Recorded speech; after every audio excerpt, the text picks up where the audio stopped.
Hey there, friendlies. How's up?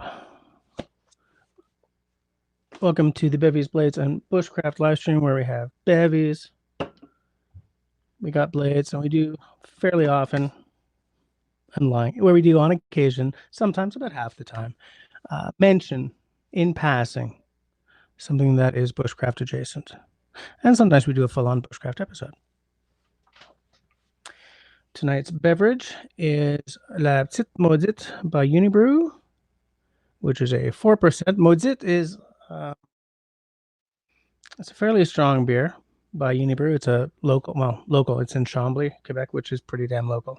But I believe Maudite is 7-8%. Can someone who's Quebecois or familiar with Unibrew confirm or deny that? Like, I know that a lot of their stuff is around 8, sometimes even 9%. But anyways, that's what we got for the whiskey.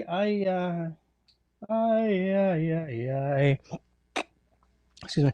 I guess I'll do this Ben Romick again because I forgot to bring out something different. Wait, what do I have? Oh, well, we got an Ugadal still.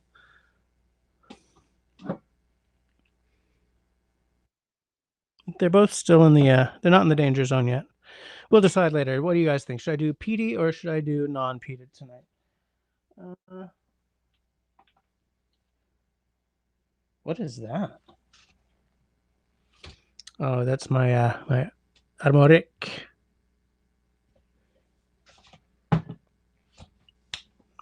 But before we get into all that, I want to say a few things. The same few things I always say. Before I say that, though, the battery on that light is almost dead. So I don't know if I'm going to suddenly go dark on y'all. I'm hoping not. But we'll see. Aside from that, if you're watching us, time shifted to next week or next month or tomorrow or something, by all means, know that the cockles of my heart are warmed by the knowledge that you are experiencing the magic that is a Jesse live stream, even though it's too late for you to treat me chat with all these fine folks and a couple of rats. If at any point tonight you really love what's happening, which judging by the disjointedness of my headspace tonight, you may not, but whatever. We're all friends here. Please leave me a smiley thumb. If at any point tonight you really kind of hate what's going on, that's all right. The frowny thumb works just as well. And if you would like to do your part to make sure that that light does not fail on us, then please investigate the join button down there. Give it the old right click. Open it in another tab or window so that you don't miss the magic that's going on right here as you investigate the 2 tiers of membership and what each of those tiers offers you for your hard-earned money. Now, for tonight, I don't have a whole lot planned. Oh, but I do see I have a notification that I have a message in the Discord. So that's probably one of you telling me that my mic's not working, right? Beep, beep, beep, beep, beep. No, that's working. Bam, bam, bam. Oh, tonight I should interview Christy and Rum 9 Toes about their planned mobile trip across the U.S. when they retire. I wish I'd seen that earlier, like a couple of days ago. I like that idea. I need to plan that a couple of days in advance because at least a day before we go on, I need to test the guest feature here because a couple of times I'm thinking about when when Canoe Hound was on, we had some real trouble getting it to work. There's a lot of really weird sort of, oh, the system didn't know that your OS is allowing it to use the microphone and the camera, stuff like that. So, I have to do a very short private live stream with the other people to make sure that the system works before doing that. But Russell, if they're up for it, I'm up for it. Impromptu announcement that I wasn't really going to make, but it does affect this. I am supposed to be going in for some surgery on the 15th of June, which will absolutely affect that week's live stream, and I'm not sure what else it affects. I'm not sure how long it affects things for. So Mark your calendars. 16th of June may not happen. And so, like, if we're going to plan an interview, I'll have to keep that in mind and either get on it fast or put it off until I'm feeling better. Just let me get comfy here. Let me pour this beer. I've never heard of Petit Maudit. Oh, wait. Let me see who's saying what in the side chat yet. Where's my damn chat? Come on, fool. Oh, there we go. So, okay. Some of you may have noticed that the first... So I put this thing up. I put this live stream up, right? I put it up ahead of time so that when it's time to go, I click into the studio and boo, away we go. So I put it up at it went up at 8:51. And so I was like, ha ha ha. And I was like, what? It's been up for a minute and no one's here yet? Boop. And then right after that comment, I saw a comment from Destiny up here saying, hello. And so I was like, ha, I just made it under the wire. And nope, I didn't. We both posted at 8:52, but for some reason, we did this. And so now she's the first comment. And I'm feeling a little bad about myself because of that. Yeah.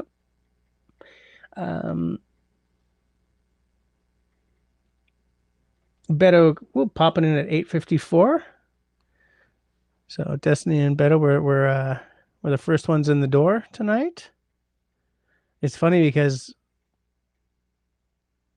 yeah, so Destiny's number 1, Beto's number 2 in the whatever that silly leaderboard thing is.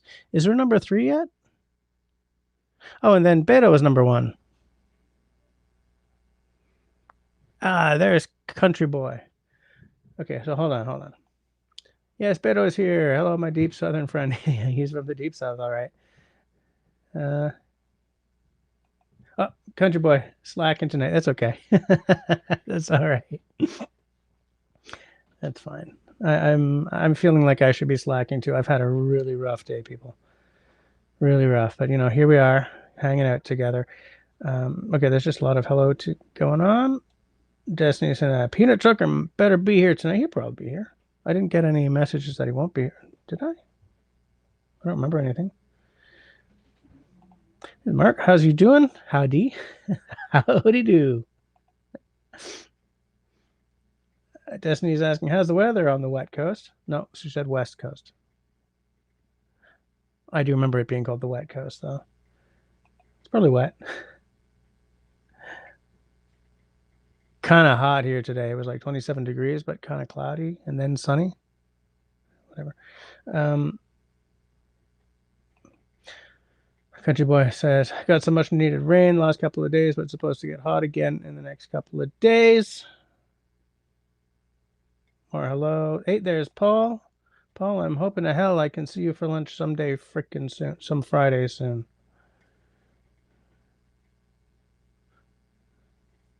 So all this is before the tweeting even happened. There's Country Boy announcing the Tweety McTweets. There's Steve popping in. How you doing? How's it going, Steve? Steve, let me know at some point if you guys would be up for a little interview on your retirement RVing plans. There's Mr. Peanut Trucker. See, I told you he'd be here. I done told you he'd be here. Everyone's saying good night. I mean, good hellos. What? Everyone's saying hi. Hey, everyone's still driving down the 5, listening in. That's fine. That's fine. Drive safe. I almost saw an SUV get taken all the way out by a semi on my way home from work today, but fortunately, the idiot saw what was about to happen and just stood on it to get out of the semi's way. Destiny is asking an important question. She's asking Paul what he's having in his glass tonight. I'm very interested to hear that as well. Hey, there's Mr. Homiomi. How are you doing? How you doing, my knife collecting friend? Country boy, nope, not yet. Moving right along.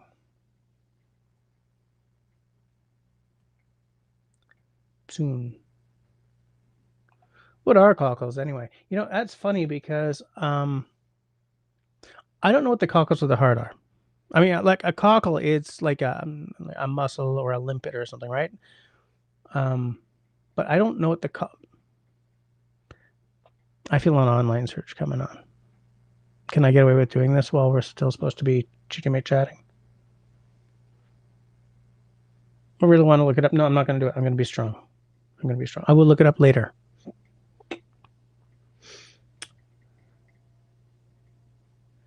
Paul is having a blue moon wheat mango. Okay, so I should probably pour my Zit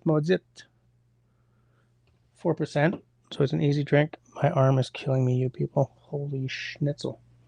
I was about to use a bad word, but you just see what I did there? See what I did last second? I switched it. I'm looking for a word. Censored myself.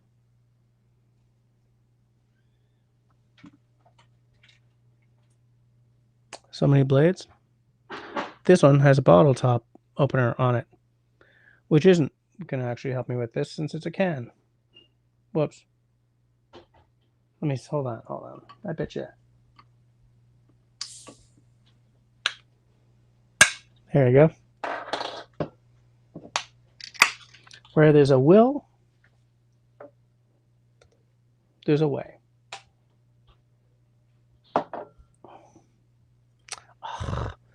These brilliant glasses, like it's just a sticker that's on there and it's starting to come off. Makes me unhappy. Let's see if I can do this without completely destroying the pour.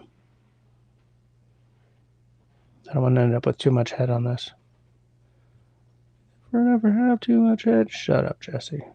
You fucking child. We'll all just pretend that didn't just happen. Look at that pour. Look at that. So, Bitsit Mozit, 4% instead of, I think it's 8.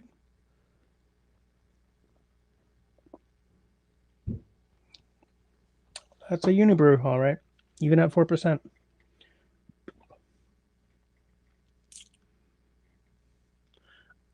Broadly the same as the Mozit, but the taste isn't overcome by the octane. So that's what Mozit tastes like. Because I tell you, like if you pound back a Mozit or like a Fin du Monde or something, it just punches you right at the back of the throat with this big alcohol, sort of like boom. And so it's kind of, it overtakes the taste a little bit sometimes, but this is not bad. I mean, I don't really consider myself much of a light beer guy, but I think I tell a lie. I mean, sometimes I'll have a session ale, like, it's a hot day and I'm sitting on the porch, or I don't want to pay too much attention to how many I'm at. Look, I'm not going to sit down and pound like 4 beer in a sitting, but sometimes having a little session ale or something is the way to go. I don't mind this.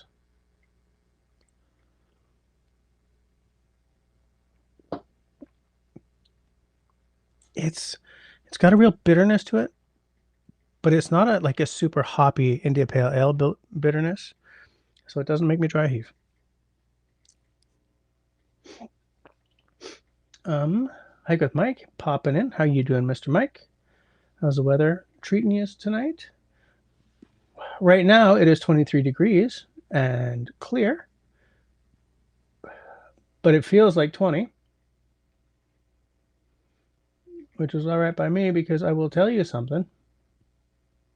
Earlier, it was 27 and felt like hell. Oops. There we go.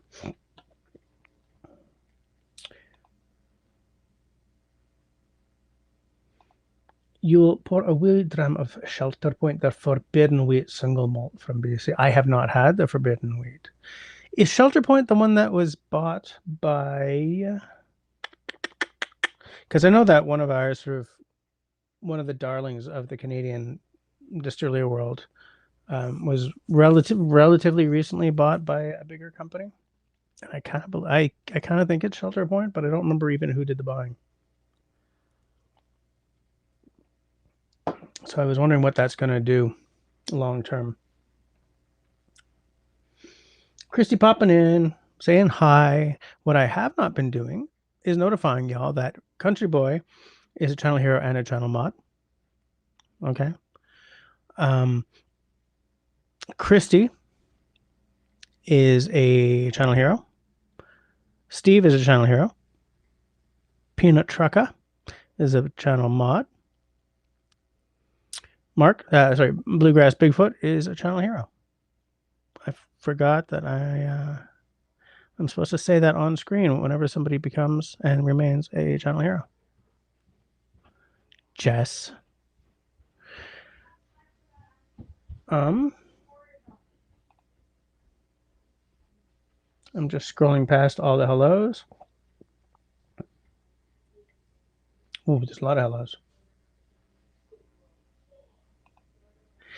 We haven't agreed to do that yet. I mean, I'm down if they are for sure. But yeah, so when is the retirement? I think we've talked about this either on a previous live stream of mine or on Discord or something. But have I forgotten when the retirement is happening? Mike says, rough day for me. Can't wait to get back to the woods. Yeah, I had a really rough day too, and tomorrow's gonna be pretty rough as well. So I'm loving this week so far. Hey, there is Canadian. Buenas noches, people. And to you, I'm loving all those emoji. When did we stop? No, I'll recast that phrase. When did we start calling emoticons emoji? Like, was it when they started appearing on our phones? Because remember, like, we used to type, colon, dash, parenthesis, and that was like a smiley face. Colon, dash, other parenthesis, and that was a frowning face. Semicolon, dash, parenthesis was like, you guys remember? And those were always called emoticons. And then, I don't know, for the past 10 or 15 years, maybe longer, I just don't know. It's been like emoji. And I mean, that's what they were called in Japan, but how did that end up here, there, and everywhere? It's not going to keep me up tonight. It was just something that popped into my head as we were talking, and ADHD's on squirrel. Speaking of squirrels, I gave my bird feeders, the mother of all cleanings, and filled them with seed, my anti-squirrel seed. And I just love looking at the window and seeing my birds enjoying themselves and the squirrels being like, no, not this year. Not going there this year. It's the magic of birdseed with cayenne in it. Marcus, how you doing? Saying happy Tuesday. Happy Tuesday to you as well. I do wish my arm would stop hurting. I think Homie Omi just sent me a picture of something. I've turned on disappearing messages. No, I haven't. I don't need a disappearing message timer. Whoa! Holy crap! How big is that? Wait, if I click on this, your name will disappear.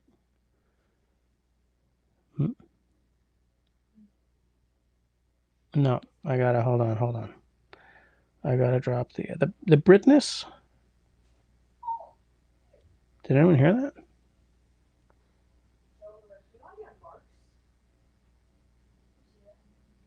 So either that's like a short sword, or the other knife is like a toothpick. And I definitely need to know which is which. Jerry was gardening, ran late. I spent all weekend gardening and opening the pool. And so all the good work I had done on my tennis elbow has now been completely reversed. And I'm right back into absolute agony. Garden looks great, though. Planted a bunch of things. I planted some hot peppers because I'd like to make some hot sauce again. I think it's my year to try making fermented hot sauce. So I'm going to look up some recipes, some receipts. So the peppers I planted were like a hot banana pepper, something called a vampire. Those are both kind of mid-range, like 4 or 5 on the hotness scale. And then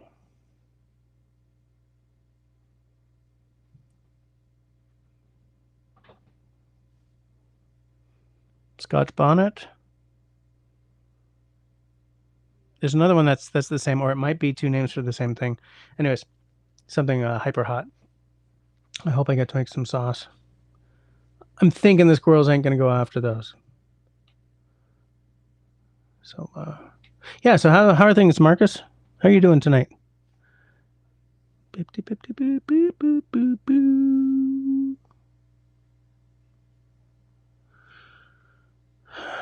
Let me see, where was I? I'm just taking a look, making sure I'm not slipping too far behind here, but I am.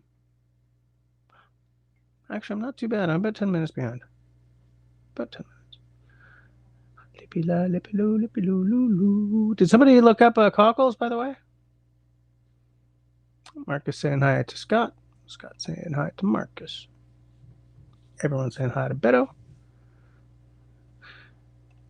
Canadian says we planted our San Melanzos, peppers, spinach, etc.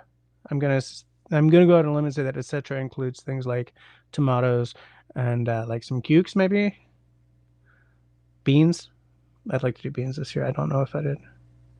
Christy is doing the God's good work by saying, everybody, please remember to hit that thumbs up because it makes Jesse feel good about himself. Paul, good question. I was trying to get around to exactly that question. What is with the charcuterie board? What's on the charcuterie board tonight, Destiny? I made tacos because it was Taco Tuesday for supper time. Canadian did it. A cockle is a marine bivalve mollusk. Although many small edible bivalves are loosely called cockles, true cockles are a species in the family Cardidae.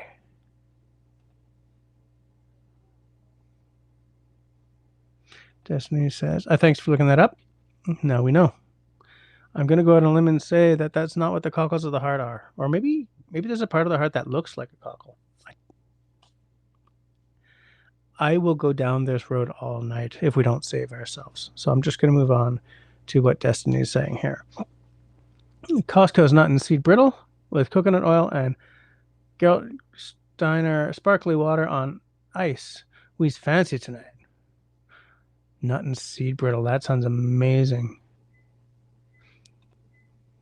Like, what's the binder in that?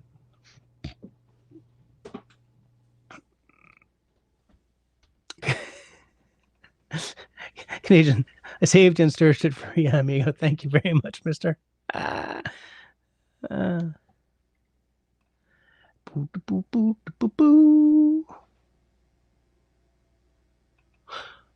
Christy, did I miss what he's having surgery on? Because I was like, is his arm? No, you virtually never need. Fuck, I hope. Funk, I hope that you virtually never need surgery on tennis elbow. No, I've had a hernia for a couple of years. And it's been uncomfortable. So I finally went to the doctor this year and was said that they could probably get to me in about 5 months. And the 5 months apparently is up because they called me today and said, hey, what are you doing on the 15th of June? I said, whatever you want me to be doing. But it's going to knock me on my arse for a few weeks. So we may have to take a breather from the live streaming because sitting might be a problem. Anyways, whatever.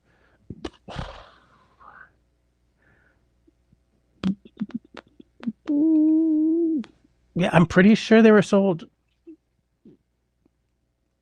If it's not them, it's no, it wouldn't be two brewers. I'll look it up later and ping you. Oh, no date or time yet. Okay, so what the hell? I guess we were. Oh, the conversation was about like RVs or campers, right?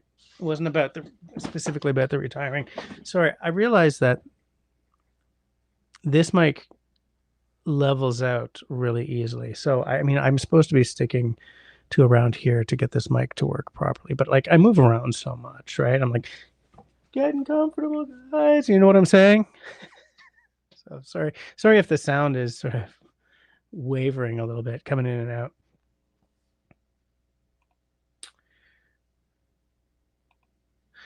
Got to haul some heavy water bottles up to the kitchen. Talk loud, Jess. I can do that, Destiny. I can do that, or I can get into my late night radio voice. And, enjoy hauling water bottles. I wish I could haul anything right now. I feel freaking useless with only one arm. I will tell you that for sure, for true. Homie says that's the biggest knife you got. It looks like a sword. How big is that, homie? How big is that blade? Big one is the Work Tough Gear Mad Dog. I've never even heard of that.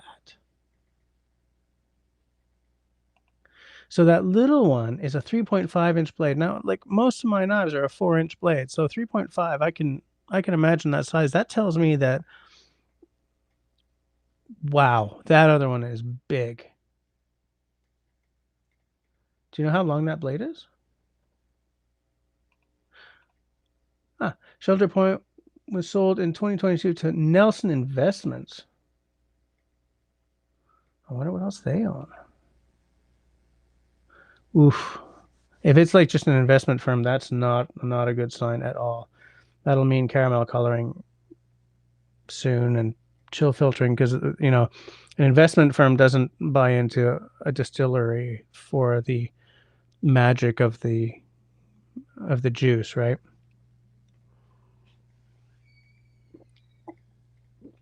Wow, the Mad Dog.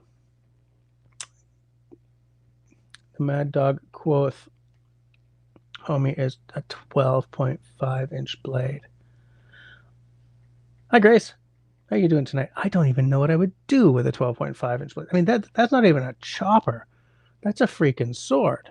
That's a big Bertha. That's what that is. Or as Destiny says, that blade is girthy. Yup. Jeez, how expensive was it? Oh, that's not a very classy thing to ask. Never mind. But holy snap. So big. Oh, and there's David, the instigator, popping in. Peoplettes and Destiny. How are you doing tonight? Christy, what am I drinking and how much time do I need?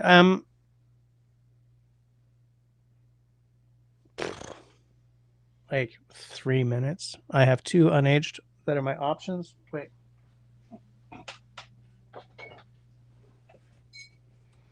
What about this? I'm trying not to show American, and this is from California, so never mind.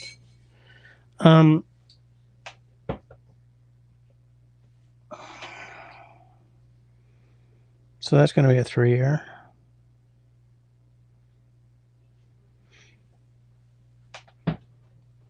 I think these are all 3 years. Wait, how old is the Ugadal? I really do like the Ugadal. It's very batchy. They're not all equal. That's for damn sure. I'm just not sure if I'm into something hyper peated tonight. So this is like a 9-year. It doesn't have an age statement on it, but distilled in 2012, bottled in 2021.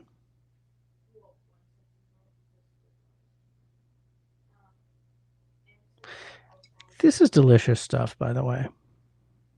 Let me hide my face so it'll focus. So this is the Ben Romick Contrast series. This is the organic. It's not peated. Fully UK Soil Association accredited. Ben Romick Organic is matured in virgin American oak, so nothing's ever been in it, whereas most Scotch goes in American oak that's had bourbon in it already. Gives sweet malty notes with creamy pepper, banana, coffee, and cocoa flavors. That reads absolutely true to me. So it's 46%. Product of Scotland. 9 minutes. Oh, I almost dropped it. I was going to put my heating pad on, but I didn't have time. I've caught up. I have caught up.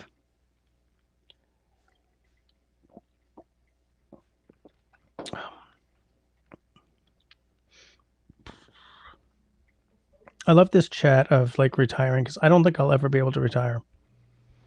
I just don't. I don't think it's in the cards for me, which sucks. Which sucks ass.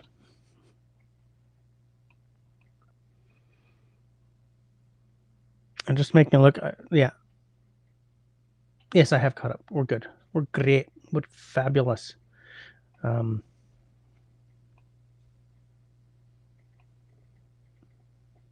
If I were to retire, I think what I would want to do is for the first.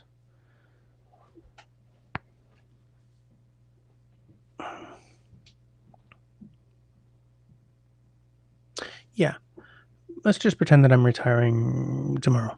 I will have planned to spend the next week on a canoe camping trip because if I was to retire, I will feel like I have earned it, that I have paid my dues,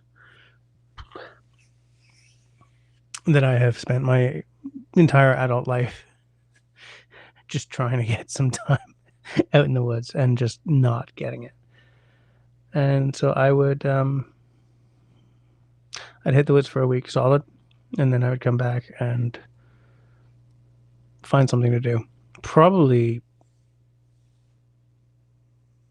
spend most of my time doing YouTubes or YouTubes and like a podcast, something. I have wanted to get back into podcasting for ages, absolute ages. There's just no time to do it right, and I can barely do this right because of time constraints. But I loved podcasting, and I think if I kept at it, I would have gotten pretty good at it. I like the podcast as a medium. I think it's a great medium. It takes the sting out of the fact that there's no room in the world for pirate radio anymore, because it really sort of fit right into that whole.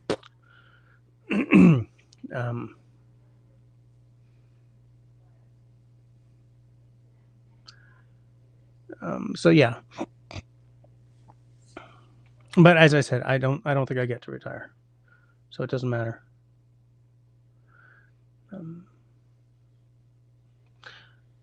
David says retirement is underrated. Mr. Retired, living the life of Riley. Russell's here. See, we're already in the if I had megabucks, this is how I'd retire phase. Nope, not about megabucks. I was just saying if I would ever get to retire, I would make up for lost time.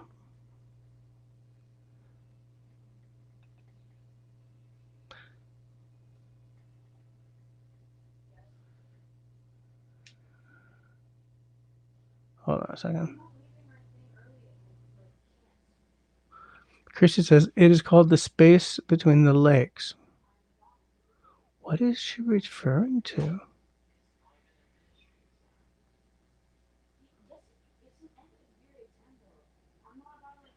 I'm scrolling back to see what Christy's talking about. Countryway says you're not canoeing with that elbow. Yeah, that's for sure. Destiny says, what is Montreal the city of officially? You mean like its nickname? Like how Paris is the city of lights?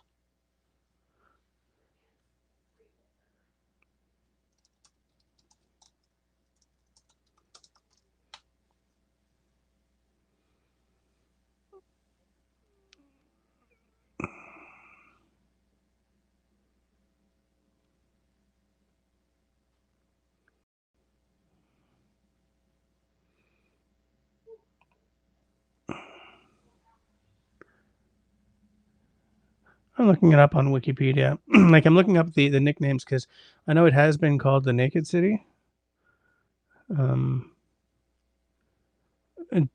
Due to anyway.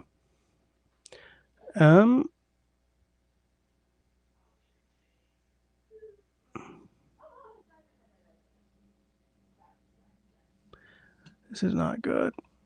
I think it used to be called the City of Saints. Because was it Mark Twain who once said of Montreal that it's the only city he's ever been in where you can't throw a brick without breaking stained glass?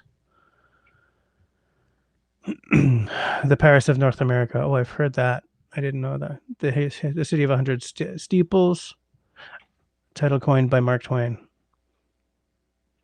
The City of Festivals is the most touristy one, the City of Festivals, because there's like 44 of them or something. But honestly, you often just hear it called the 514 for the area code.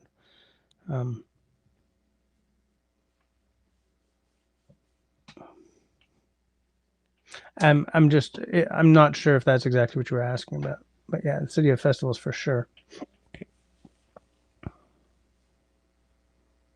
It sure is.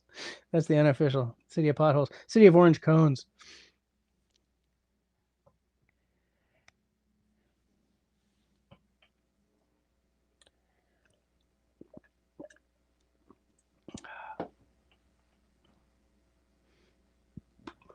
Camper Christina wrote the space between the lakes. Okay.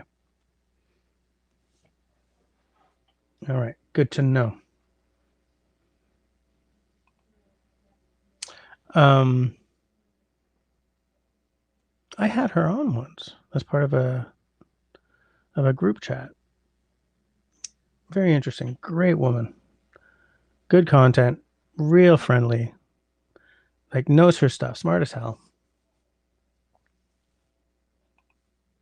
Oh yeah, yeah. I mean, it's still because its original name was Ville-Marie, right?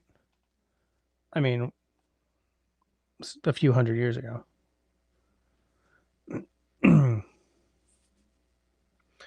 The space between the lakes. I'm going to write that down, actually.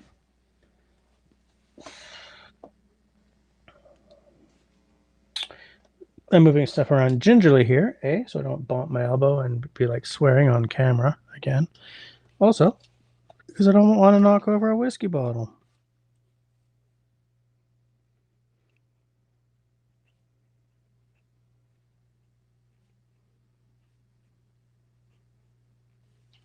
Space between the legs.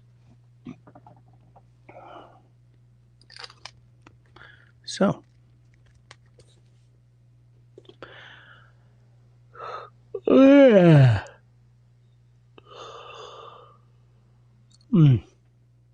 Sorry about that. Why were we talking about the space between the legs? What did I say that sparked that little that information?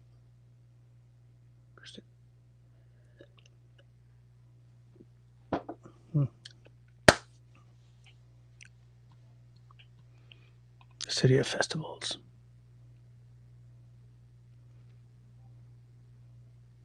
I'm going to close that window because otherwise I'm going to get distracted looking up names for the City of Montreal. There we go. Gone. You know, I haven't checked out Camper Christina's channel lately. Oh, I haven't checked out any channels lately. There's no freaking time, but I wonder what she's up to.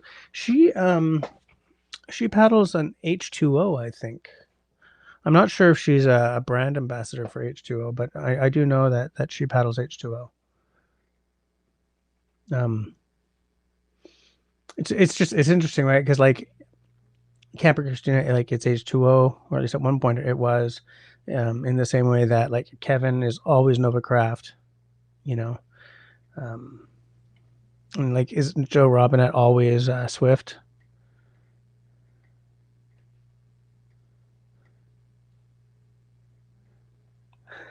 And your boy, a little late for the not swearing. You've already said fuck twice, you potty mouth.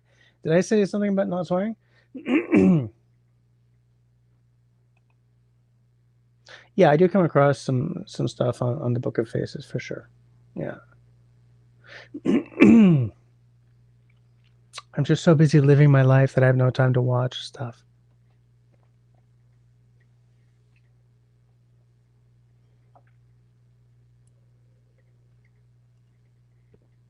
Speaking of watching stuff, has anyone still been watching My Self Reliance or his other channel, Sean James? What's going on over there?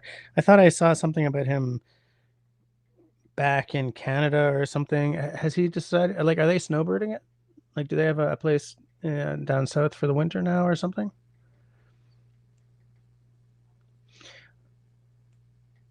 Like, I sometimes wonder about you, like fairly large YouTubers who I used to watch all the time and kind of no longer do. If like I'm alone in that, or if a lot of people are just not watching them anymore, or whatever. Um, and like when you stop watching a YouTuber, they disappear from your algorithm.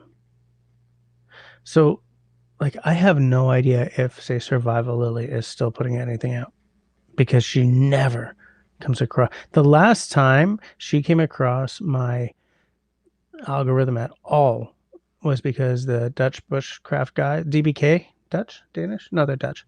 The DBK guys reviewed her shitty knife. And that's like the last time, aside from, that anything about her. And because of that, sort of a couple of her videos popped up. But aside from that, nothing. Um, Disney says Sean James talked about getting out of debt last time I watched. Well, he was saddled with huge debt when a business partner of his sort of screwed him over.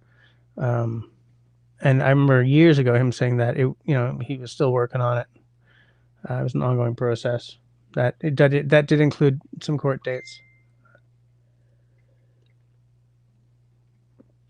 So has he finally gotten out of date then? Out of debt then?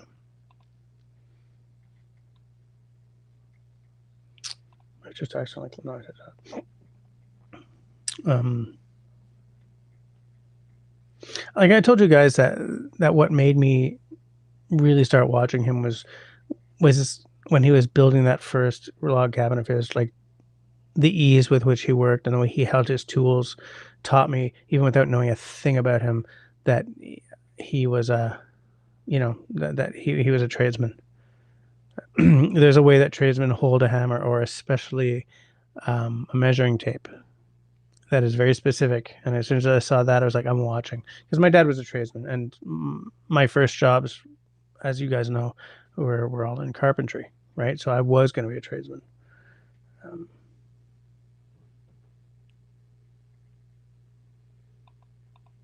Yeah, yeah, he was hugely in debt. I mean, because he had a fairly large scale contracting company with a partner.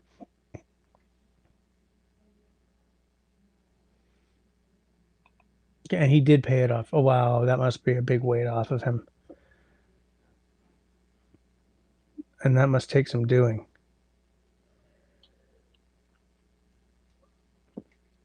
Can you imagine how that would feel? Making the last payment on $750,000 in debt. Holy crap!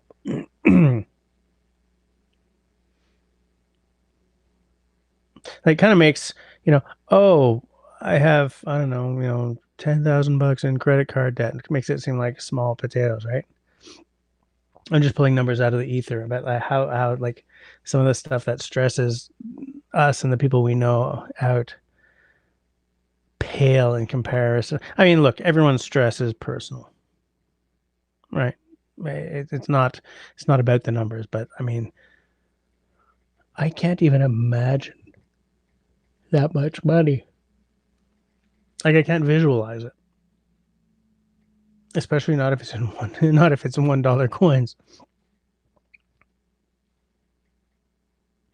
He probably popped a bottle when that last payment went through. Yeah. I was always wondering how the hell it ended up being personal debt, though. Like something he was heavily screwed over, like beyond the pale. Because why was it a personal debt? You know? No, whatever. I mean, I'm whatever. I'm just glad that he's out of it because,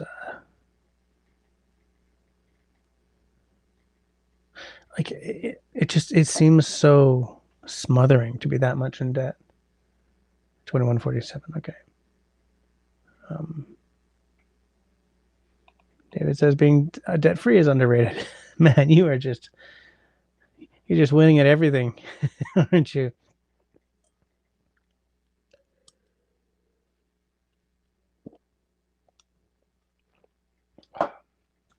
Is the beer done? No, there's a little tiny bit left.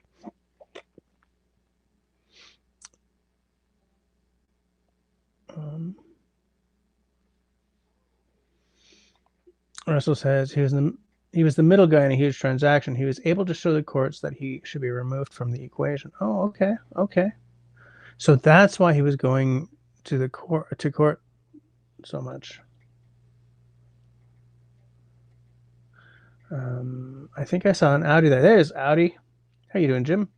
Are you on your way home or are you home?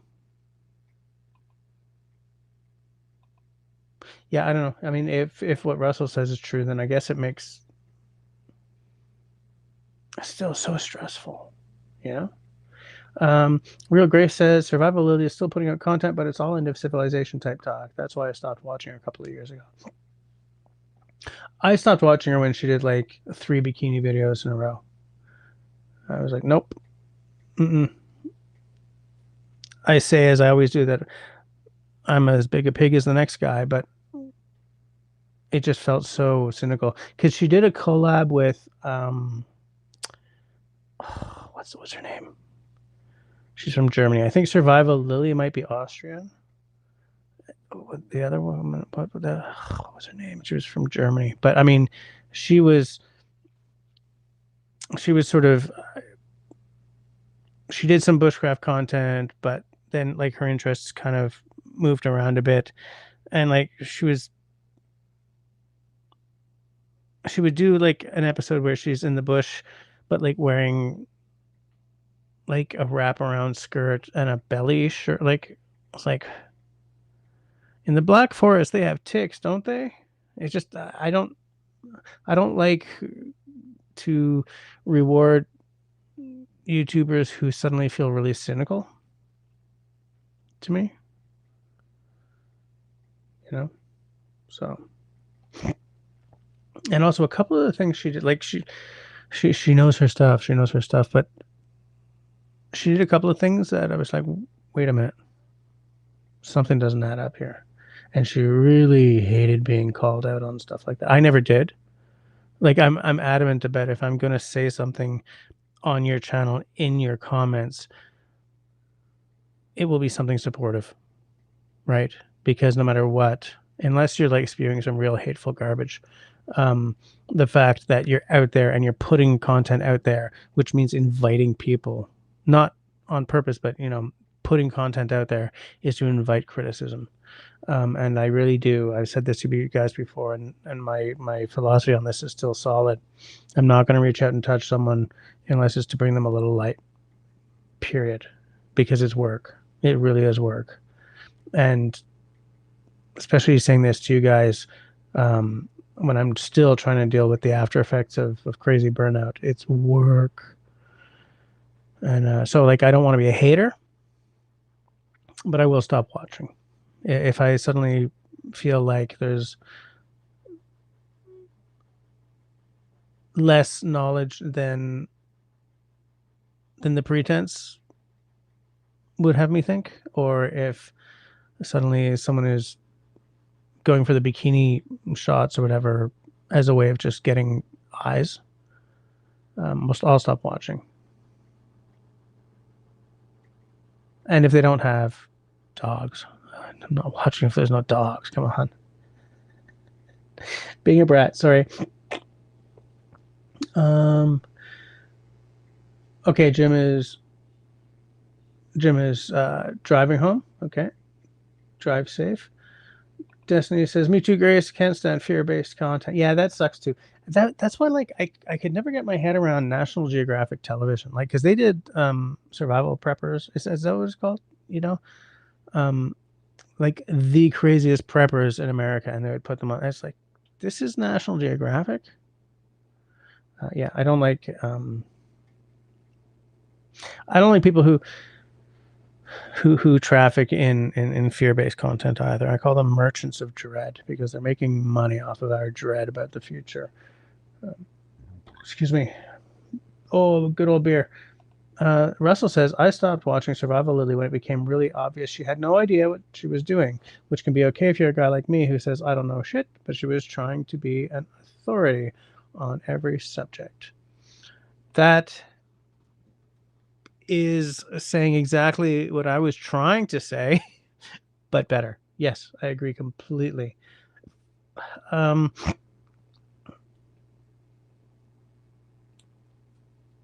Country Boy liked what he saw.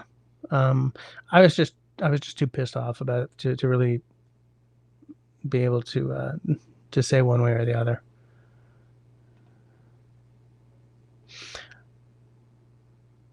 Yeah, there was one where she was wearing a bikini, and the thumbnail, I don't remember exactly, but she either didn't have her top on or something and had like a little flag or flags blocking. So I don't remember, but I remember being like, this is clickbait. But yeah, I haven't watched since. It's too cynical. It's too, Real Grace says Vanessa Blank from Wild Woman Bushcraft. Is she the one who's got her cleavage in every shot? Is that it?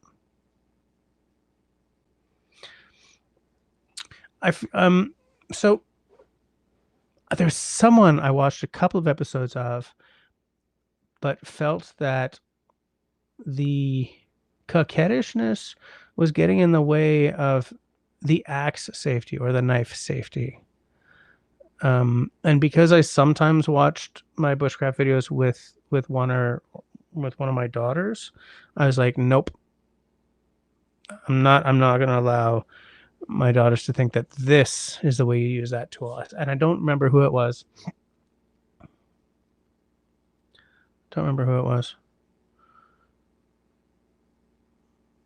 I have the same thing like when I'm watching TikToks. If I feel that somebody is just trying to channel me over to their OnlyFans, I'm like, skip. I'm not puritanical. I just like to compartmentalize my content, and I don't want my bushcraft content being contaminated by the feeling that somebody's trying to shunt me to their OnlyFans page.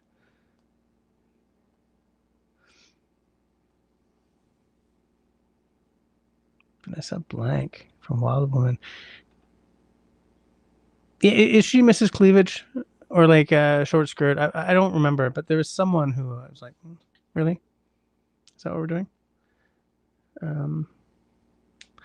Destiny says, have to respect Sean for keeping his marriage together and his mental health during the heavy debt period for sure.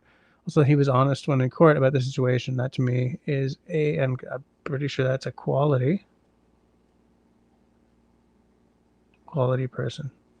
Yeah, I don't disagree with you.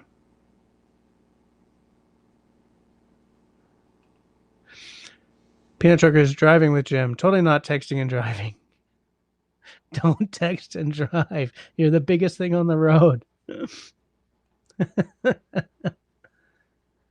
Merchants of Dread. QQ. I don't even know where I got that from. I don't think I came up with it.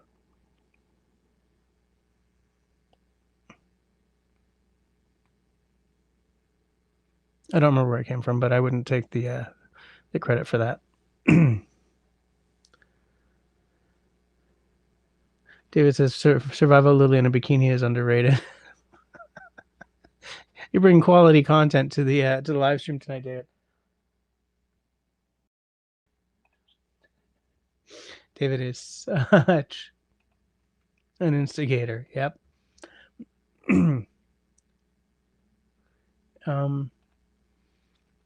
The boob flapping lady is also a bit much. Who's that? 2157. Ow. So much pain. So little gain.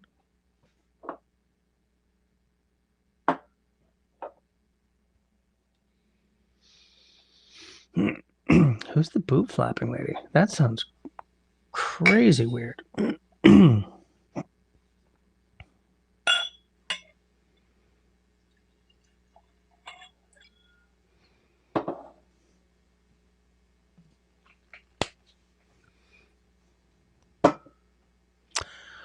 Where that kind of content really kills me.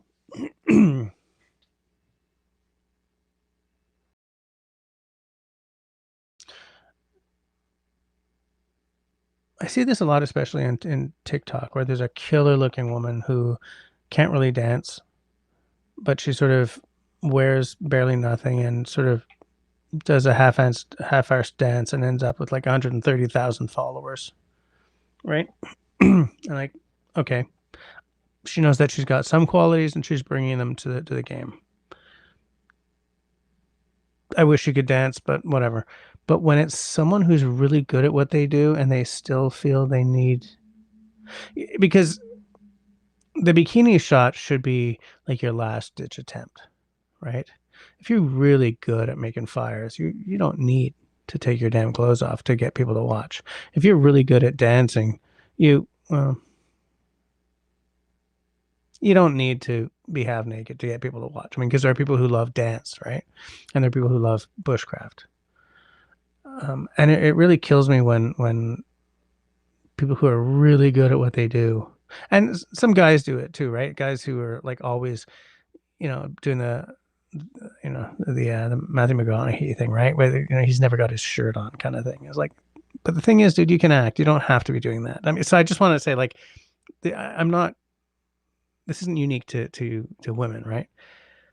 But I just think that when content creators are really good at something, distracting me with their plunging neckline is doing them a disservice, because I'm not going to notice how good they are with flint and steel if I'm distracted by the fact that they're wearing practically nothing.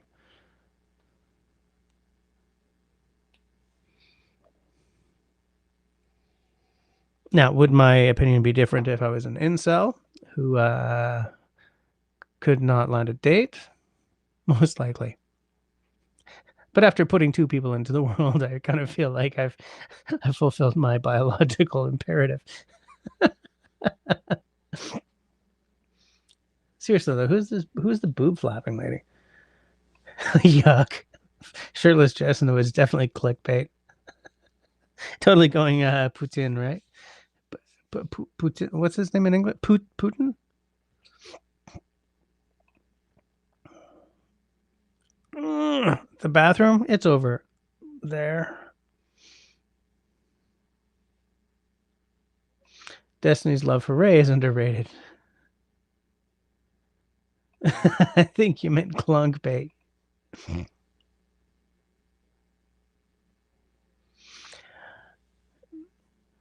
Russell just steeped his tea for 20 minutes. This drink is stupid. No, you steep your tea for 3 to 5 minutes. And that way you get a good drink. It's good for what ails you. 20 minutes will get you something kind of chewable.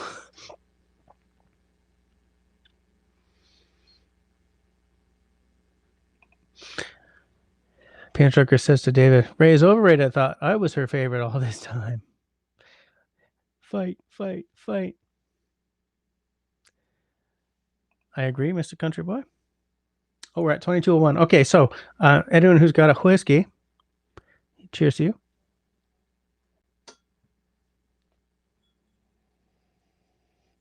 Caramelly.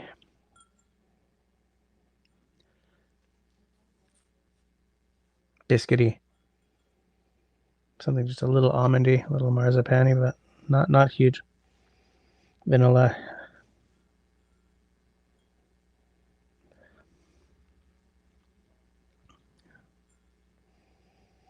Something kind of creamy.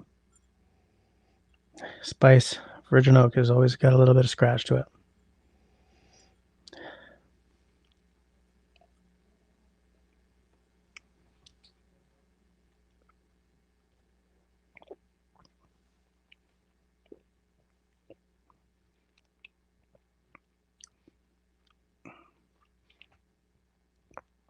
At first, it's a mouthful of creamy vanilla, like a creme brulee kind of thing, with a little bit of a burnt coffee at the back, and then it gets really drying really fast. And then it sort of settles down because it lingers. Very capably done whiskey. Very, very capably done. Very nice.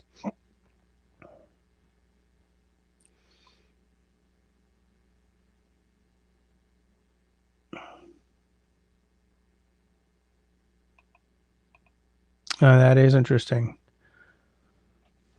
Yeah, I've never tried that one. A bowl of Frosted Flakes without the milk. So I'm gonna go out on a limb and say that you're picking up some sugary sweetness, some malty, right? Cornflakes cereals, some maltiness there.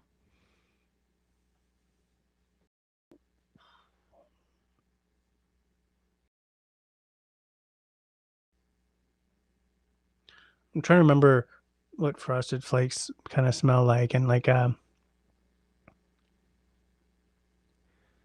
vanilla.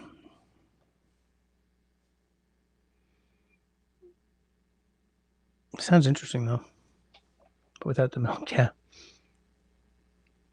And cheers to you as well, mister.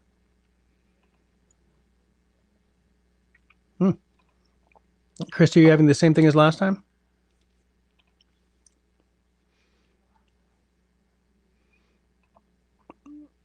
David, the instigator, says Sailing Doodles is the worst clickbait channel ever. I don't even know that channel.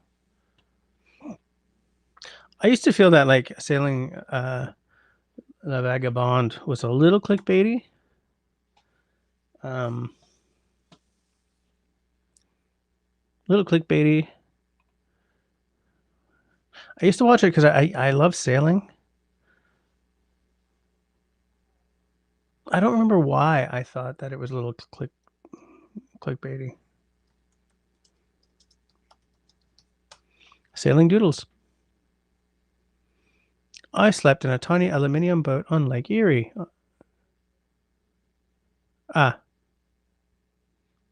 Sailing was my first catamaran's first sail. Shocked me. Do love a catamaran. My new yacht launch almost went wrong.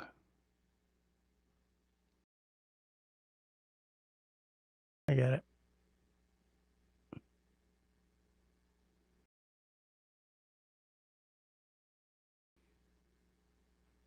I met her yesterday. Now she's sailing with me. She skipped her flight. The truth about my new electric catamaran. Oh, yeah. Okay, we got some bikini shots. This brand new catamaran isn't mine, but I took it anyway. I give sailing channels kind of a pass about being in their bathing suits all the time. I mean, the guys kind of make me feel fat and old, but because I've been around enough sailboats to know that that's kind of the uniform, right?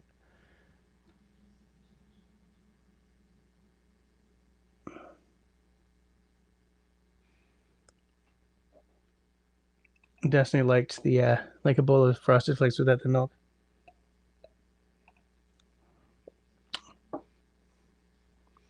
Country Boy is saving a bottle for a special occasion, so Catherine Avon for me tonight. I still haven't tried that. I will order a bottle of that at some point. I have to sort of parcel out my purchases carefully. But yeah, I'm gonna definitely pick up a bottle of that because I'm liking the reviews, shall we say.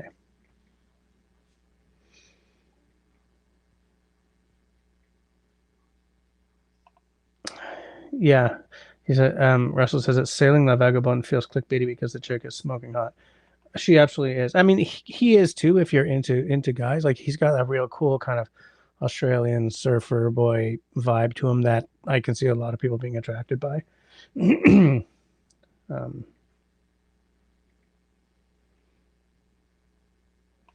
Yes, the Evan Williams, right?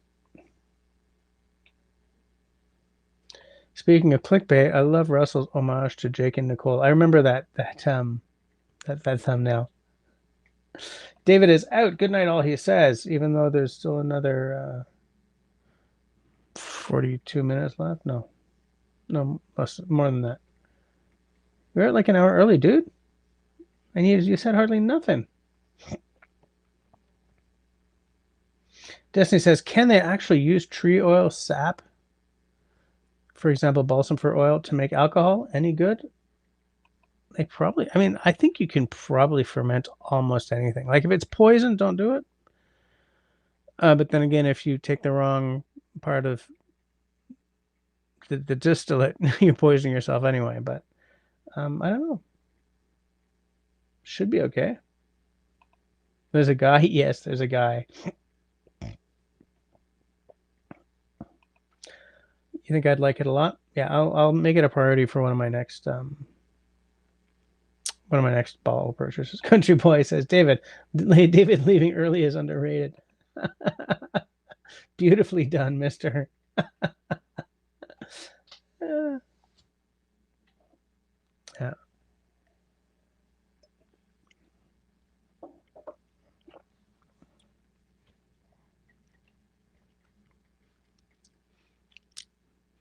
The dark truth about sailing doodles no one talks about. Oh, that's on that Vireal channel. The dark truth about sailing doodles isn't a scandal. It's a slow, painful unraveling most viewers never noticed. Behind the Bobby's journey from corporate pilot to YouTuber was marked by devastating vessel losses, legal battles, and the dissolution of key partnerships. Despite the heavy emotional and financial toll, the pursuit of the sailing dream continues against significant odds. Whew, that's kind of clickbaity. Sailing Supernova, full pirate attack video and aftermath. Oh my God, I gotta watch that. I'm caught by the clickbait.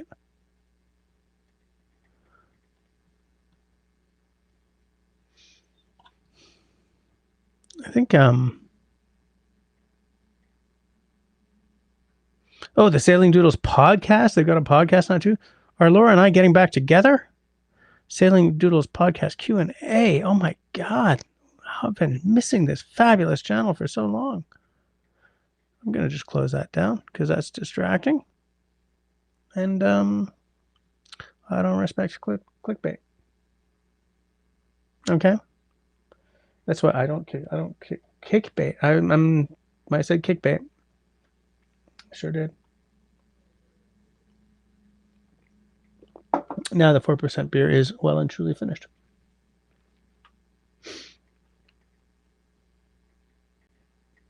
Like, what's a really clickbaity bushcraft video title, I wonder? Lost and alone in the wilderness. Something like that.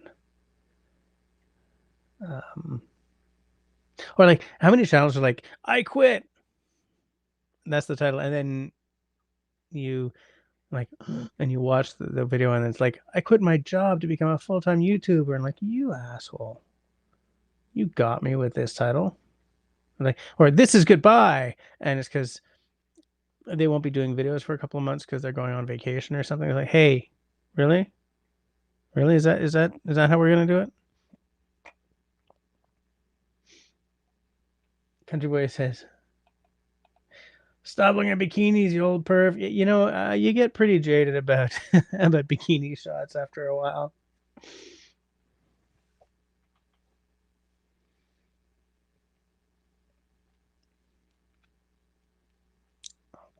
Where I also spent 10 years working at a fashion magazine, right? I'm pretty jaded about everything.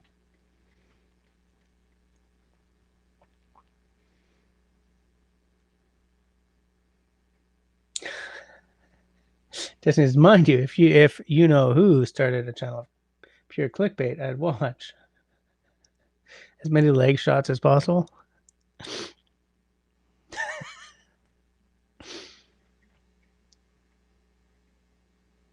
Does he have a channel? You know what bugs me? It's when I see like this fabulous TikTok that I gotta share this with everyone I know. And so I click to see if they have like YouTube shorts, and they don't have YouTube at all. I'm like, but if they have YouTube shorts, but that TikTok is not one of them. Because I know many people who don't have TikTok, so they can't watch cool stuff, that I'm trying to share.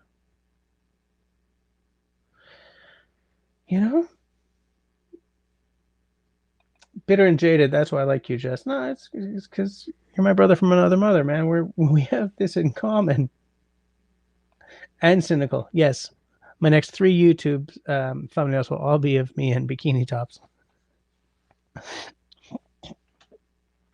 Unfortunately, I'm going the wrong way for good bikini tops. I'm 11 pounds lighter than I was on January 1st. Peanut Sugar got a TikTok. Well, that's good. That's good to know. It's good to know. I technically have 3 TikTok channels, but I only use one. I only use the Dribs and Drams one. In fact, I'm going to cancel the other 2 because I don't have time for more than one channel. Yeah, he does have a channel, right? Not a lot of action on it, though, if I remember correctly. And I think I've only come across him once, and I think it was because somebody mentioned his channel name in a Russell live stream. I may be mistaken about that. Memory is no good. Mind like a steel sieve and all that.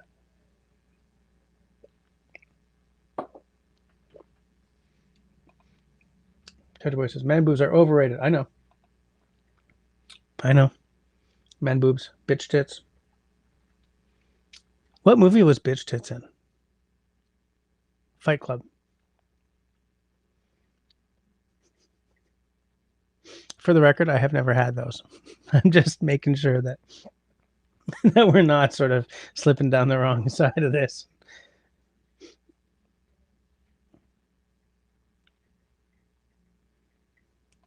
Fight Club. Don't mention it. First rule. First rule.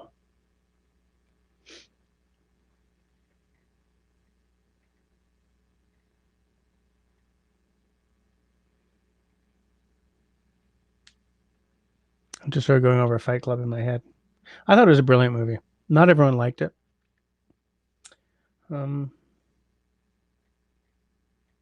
Yeah, it's funny. At one point in my life, I thought I was going to be a filmmaker. I thought that's what my future held. I wonder what it would have been like if that had worked. I mean, the reason I have a YouTube channel is because I went to film school and then wasn't making movies, and I was just looking for a way to scratch that itch, Which is why, like, if I had somebody to do my editing for me, I think I would probably not be as burnt out as I am, because the editing takes a long time. I really do end up going into the weeds to do things that nobody notices, but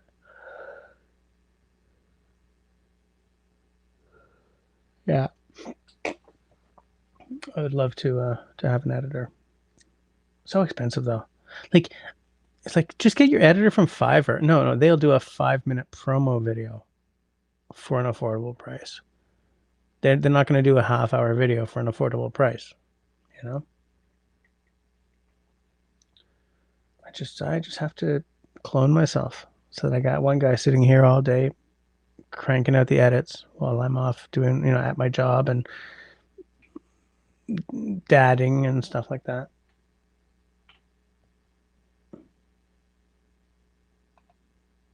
I've never seen Fight Club, so I can't talk about it. I understand.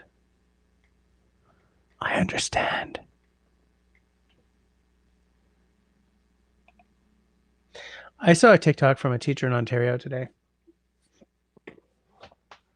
who uses Star Wars as a teaching tool. Because somebody asked a question like, what's the educational value of Star Wars? And she's like, are you kidding me? And she ran down all the courses that you can use Star Wars for as an actual teaching aid or a conversation starter. From, the quote that, this is how democracy dies, to roaring applause. I think that was Padme. As the Republic died and became an empire, to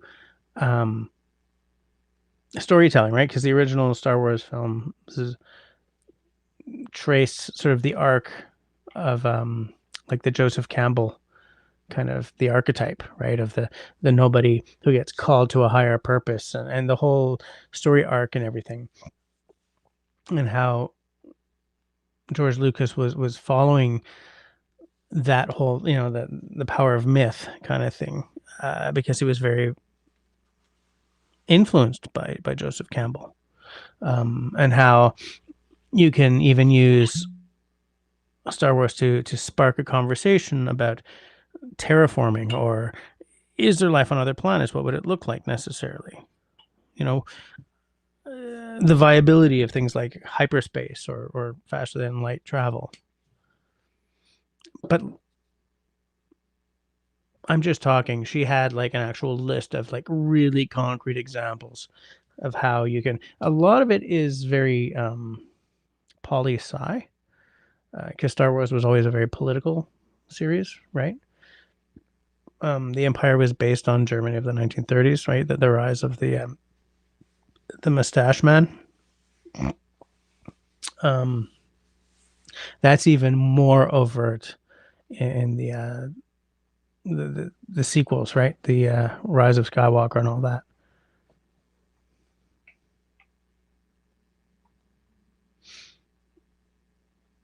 Why was I thinking about? Oh yeah, because of TikToks and because of movies.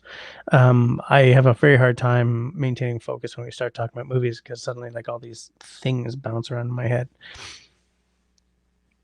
I have not yet seen The Mandalorian and Grogu, by the way.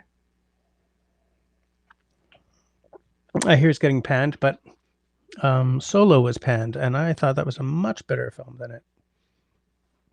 than what people thought. Was it fabulous? No, but it was a whole lot better than what the reviews were saying, and I enjoyed it. And at the end of the day, I find this with movies, with video games and stuff, like, because there's a lot of people on the YouTubes and stuff that make bank off of just naysaying everything, or just complaining, or just like dissing everything. Did you enjoy the game? Did you have fun in the movie? If either of these are yes, don't look for things to complain about. Unless you're the type who loves, like, what's he talking about? Less than 12 parsecs. But what? That's not what parsecs are, and because it's a funny little conversation. I mean, filmmakers are not astronomers, right? Or astrophysicists or whatever. In the same way, I remember this conversation, this thing. I'm saying conversation. No, it wasn't. It was Neil deGrasse Tyson, but I was thinking it was conversation like on his podcast, but I think he was being interviewed by someone else. And he said that it bugged him that when they showed the sky above the Titanic in the movie Titanic, it was the wrong sky. He said at that date and at that latitude and longitude, that's not what that sky would have looked like. And he told James Cameron this. They were at a supper, a dinner party, and James Cameron turned to one of his guys, his partners, and said, "How much did we make on that movie? $2 billion, whatever. How much more would we have made if we'd had the right sky?" And Neil deGrasse Tyson said, "Okay, I knew at that moment that I was defeated." But then, when they were re-releasing it and like remastering and all that, he got a phone call from someone in in Cameron's production company saying, we're redoing Titanic and we hear you have a sky for us. I love shit like that. Like that kind of thought you're putting into. I had a friend when I was in Cégep, which for those of you outside Quebec is like college. It's between high school and university. College. I mean, the one I went to is called Dawson College, so college anyway. And there was this whole conversation. There are two kind of Star Wars geeks, okay? There are those who wonder why the hell there was a black main character in the sequels, right? Not my kind of Star Wars fan, okay? And then there's the kind who is like, when the second Death Star was blown up, were all the workers who were still working to build it innocent victims, or did they know what they were doing and therefore they were morally bankrupt and deserved to die? That's the kind of Star Wars fan I like, because that's the kind of question that I could consume a half bottle of wine trying to just work it out, trying to tease out every little nuance. I just checked myself on YouTube to make sure I didn't get cut off again like that other. Shouldn't have mentioned it. I jinxed myself. I just knocked wood, so we're safe. Let's move right along.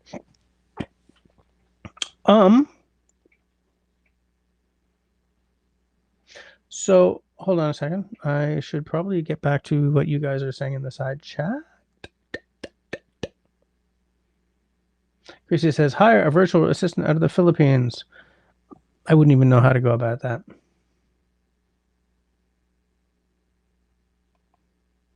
My kids, for their business, use them for most of the social media stuff. What? I don't know if I would need to. Actually, that would be pretty good too. I can't afford to do this though. It would make such a difference in my life as a YouTuber if I could afford to have someone do even maybe just my rough edit, right?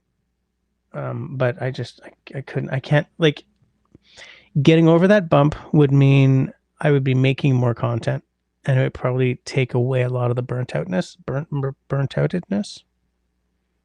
Moving right along. But there's money you have to spend there that I don't have. And I would probably have it if I was putting out more content and starting to do a better business. I'm getting frustrated. Russell knows a YouTuber who uses a video editor in the Philippines. Really? How long are his videos? How much does he spend per video? And how do I get some of that magic? Because, like, I would love it if I could just spend like $50 on a video, do this. Here's your money. Make it a 10-minute video. No more. Maybe 15. Maybe 15. Country Boy says, the more a film critic hates something, the more I want to watch it. I wouldn't go quite that far, but you're not wrong either. Do you know what I'm saying? Hey, Scott, how you doing? You have things bouncing around in your head also, and the noise drives me crazy. They make pills for that. I'm not ashamed to say I'm on ADHD meds. I'm also not ashamed to say that I haven't hit on the right dose yet. We've had some crazy times over the past year.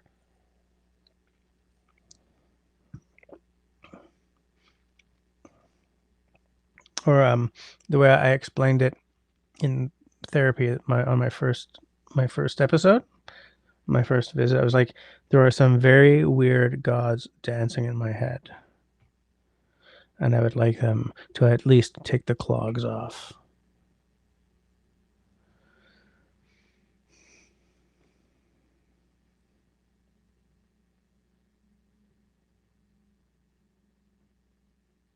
$4 to $5 an hour, really? Where are you guys getting these people? Hey, there's Charles and Annie. The cost in the Philippines will be cheap for video. Okay, but I need a link for a site that I can just go to and say how much for a 15-minute video And where do I send all my footage? You know? Already have them. Okay. We're going to get through this, buddy. I'm here for you, man. Yeah.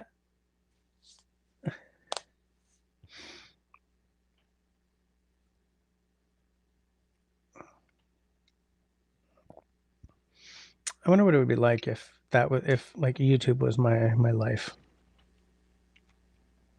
I mean, we're late on the YouTube thing now. Like, there ain't a whole lot of money to be had. Like where you make your living, if you're a YouTuber who makes his living, is with like Patreon and memberships and like your merch store and stuff like that,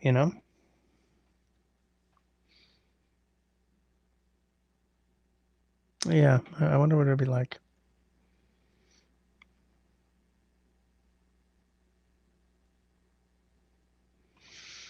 I believe the guy I talked to said he pays $25 for a video. Holy shit, that is way lower than I was thinking. Between now and the next time we all speak, somebody I mean, because here's the thing, I've done searches, but I don't think I'm searching for the right thing. I think that's what my problem is. I don't think I'm doing the right search. So if anyone knows anything, I will take that information.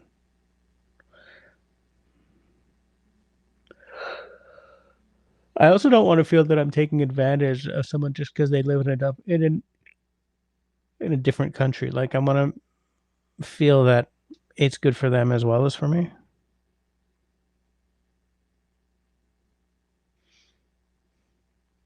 Scott says, I have them and 3 other ones that I take for my breathing and heart, but they are not helping. I don't take for breathing. I used to take whatever that stuff is called. Haven't needed it since I got rid of my cats. I mean, since my cats died. I do take blood pressure meds though. Country Boy says, I like the clog, so I avoid the pharmaceuticals. I envy you that, man, because I will tell you something. Now that I know what has been ruining my life for 4, because ADHD doesn't really become a factor until you're around 9 or 10. But finally knowing what has wrecked my life was both liberating and utterly devastating.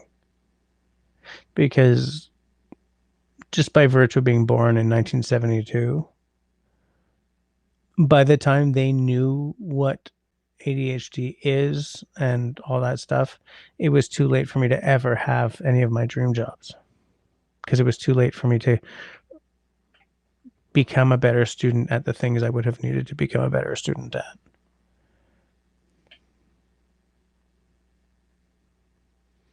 Scott says, I have 3 inhalers. I have 2. I have the blue one, whatever that's called. Is that like whatever it's just saline solution, I guess. And then the orange one, is that one Flovent? But I haven't used either of them in years. Christy's going to see what she can find out for me. It's really good money for them, actually. If it's good money for them, then I will do it without any feelings of guilt. Absolutely. Charles says $25 can be a week's salary for a blue collar worker. Holy crap. Like I say, holy crap, but I mean, I live in North America where everything is expensive, right? And where like $15 an hour is barely a minimum, is barely a living wage. In fact, it's not a living wage. Not in Montreal, and I can goddamn guarantee you not in Toronto or Vancouver, right? So like I see the world through North American lenses.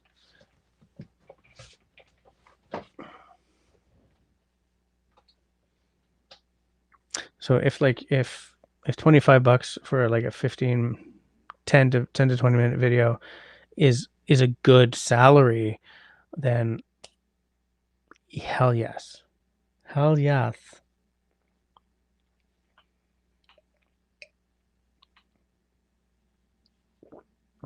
I do like this whiskey. I'm gonna be sad when it's gone. There are 20 people watching, but I don't see 20 people talking in the side chat. I'm not really complaining about that. I'm just acknowledging, like, I feel that the people who talk a lot in the side chat, I interact with and stuff, and so there's a real sort of give and take happening. But if you're someone who's just lurking, like just likes to listen and watch, and you don't want to chat, that's fine. That's fine. I just forget sometimes to tell you that I appreciate the fact that you're just watching. Um, because without people having a good time, either in the side chat or not, then I'm not doing a good job, right? It's not worth it for me if you guys aren't having a good time either.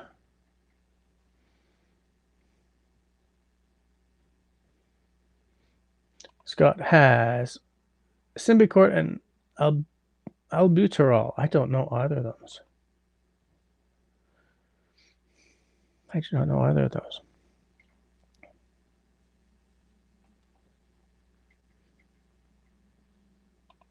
Can someone explain why living in a large city costs so much? Would it make more sense that a small city would be more expensive? What the hell is so?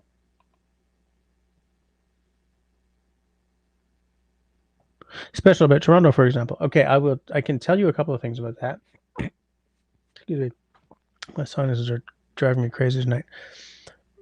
Demand has so much to do with it. Nobody wants to move to small town like Pembroke, Ontario. Um, I love small towns. There's nothing to do. Okay, I will spend the evening in the forest. Um, but most people like the forces of population movement are into cities. And wherever people are buying the most houses is where the prices for those houses go.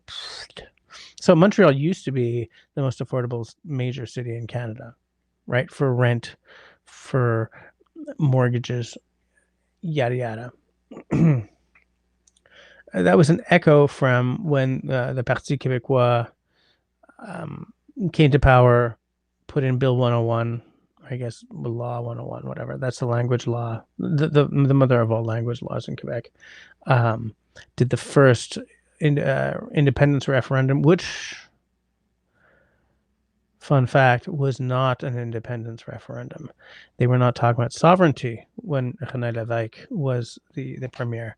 They wanted to do something called sovereignty association, which would have been a relationship between Quebec and Canada, much like countries in the European Union have with each other. So one overall nation or association um, with an independent Quebec as part of it. Canadian dollar, unified defense, and a whole bunch of things, right? Whereas the independence referenda since then, there's only been one that's actually gotten to the voting stage since then, but all the talk since then has been like full on separate country, right? The big difference within the Parti Québécois between back then, René Lévesque, the first referendum, the disaster around the Canadian Constitution, and all that, and now is that when René Lévesque's party came to power, they had the highest educated cabinet, provincial or federal or whatever you call it in the States, whatever the provincial version is. They had the most educated cabinet in North America, period. It was all PhD. It wasn't all, but like so many PhDs, so many like intellectuals. And now they're just politicians, right? They just, do a hot dog roast out in the countryside and people will vote for you kind of thing. It's like, it's not the party it used to be. This is boring and it's getting political. And I only mention this as a tertiary fact of something else I was talking to, but then I went down the rabbit hole because my brain is awful. So we're going to move on, but I don't remember why I got bogged down in my own thoughts on that. I don't remember.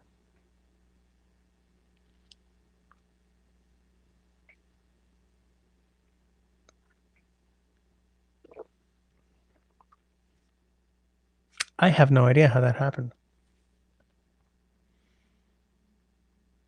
I do not know what the hell I was talking about. So whatever. We're just gonna blah.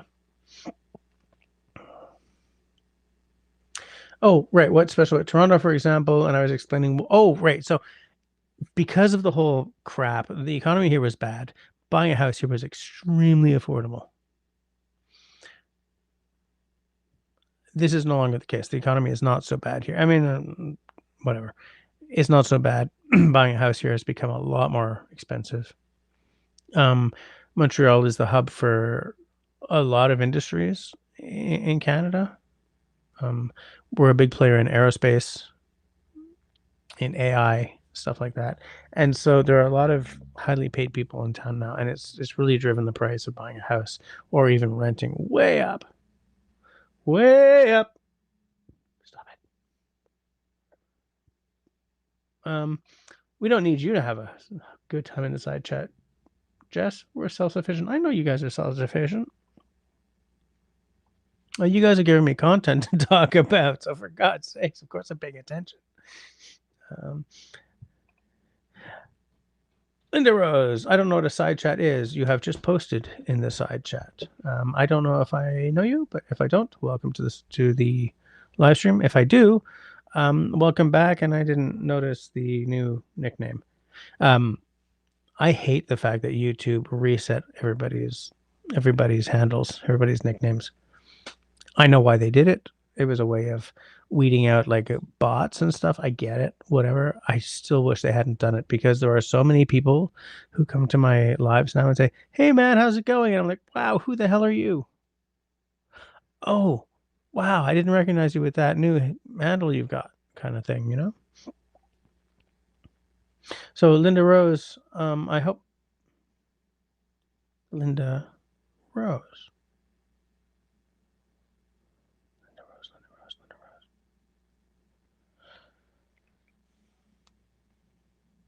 Lipstick. I shall move on. Peanut Trucker is still listening, not texting and driving. Good. I'm glad to hear that you're not texting and driving. Chris? Seriously, by the way, Linda Rose, just to I feel that I may have been being a little flippant there. The side chat is everyone talking to each other down the sidebar next to the video. And it's sort of showing up right here as well because I like it that way.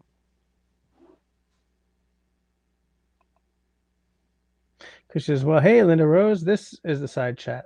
That's what I was saying. That's what I was saying. Bam, bam, bam, bam, bam, bam, bam. Scott says, "I live in a small town, but the city is moving in. It's time to move away." Oh yeah, I hate that when it drives me crazy how cities just keep gobbling up the surrounding smaller towns, or especially when they start to gobble up the farms, because I mean, was that the most Canadian thing ever? Especially when they gobble up the farms. Like, hello, rural Ontario. Because A, we need those. We need farms. But B, anytime the fields give away to subdivisions is a bad day because it's not a temporary thing. I mean, cities are all temporary, right? Because at one point, they will all fall.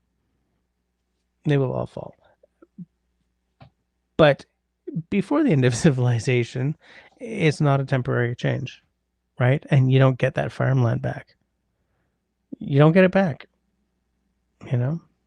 Even if the revolution comes and all the cities burn or whatever, you don't get farmland back. Decades, centuries, maybe a millennium down the line. The toxicity that goes into the building materials used for our subdivisions may have gone down to the point where you could have a farm there again. but it's not the same as like farmers being laid on top of the ruins of an Iron Age settlement, right? The pollution is different. The pollution is more insidious now. I feel like I'm getting really boring here. What was I talking about? Like, what started me down this lane? I don't know. Oh, right, because Scott said I live in a small town, but the big city is moving in. I read that book. I think it's called After Us. It's about what would happen if humans just disappeared, like gone. And it goes into exactly how long it would take for the not metro, what's it called in New York? The subway system to fill with water, because the subway system in New York depends on pumps going like gangbusters all the freaking time, 24/7, or that thing will fill with water. And so that book goes into like how long it takes for the New York, I'm sorry, people, subway system to fill with water. How much longer after that the streets above the flooded metro lines, they're not metro lines, the flooded subway lines cave in. How much longer before buildings start to sort of, you know?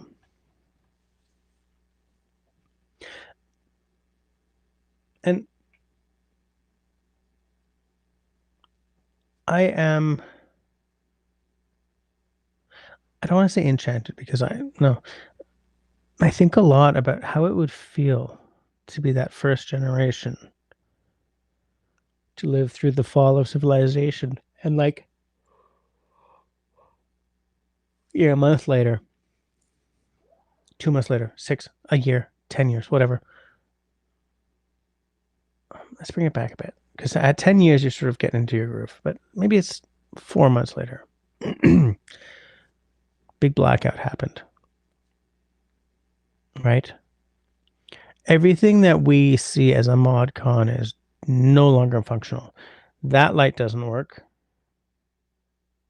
even though it's battery powered, because I can't power the battery because the plugs don't work, because the hydro system is down and the water treatment system is down, and there's no metro, there's no bus, there's no lights in the houses. So people have probably abandoned the houses because there's probably looting going on and it's dangerous to be in a city. And you're sitting there 4 months later and you're like, I just wish I could have a cup of coffee. Do you know what I'm saying? Like, that's the level of yearning for the comforts we used to have. I think about that a lot, man. I don't mean on the level that I'm expecting the world to end and I'm prepping. I've got a safe upstairs with like an assault rifle in it. I don't have 10 years supply of canned goods. I don't have, but I dread the possibility of having that feeling of like missing, just being so tired of simply living, yearning for getting the old life back, and just like, I wish I could just have a cup of tea. Right? The gods know that not having access to my blood pressure meds are probably a much higher problem, a much higher higher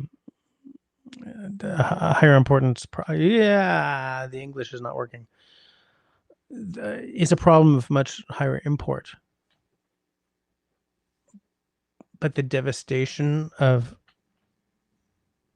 at some point I had my last cup of tea as an absolute tea lover, but those of you who may freaking adore coffee will know what I'm talking about.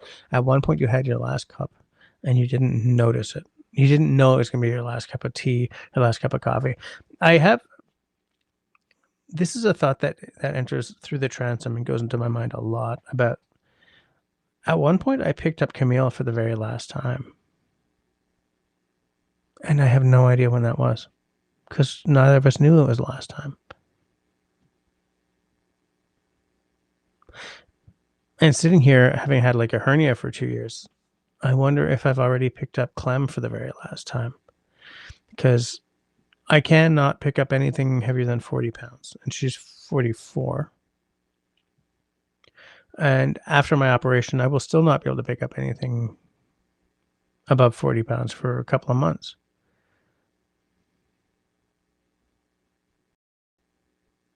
And like we used to do this thing where like, swing me up, daddy, and I'd pick her up and go, woo, until her feet almost touch the ceiling, and all these things which probably caused me to have the hernia that I have.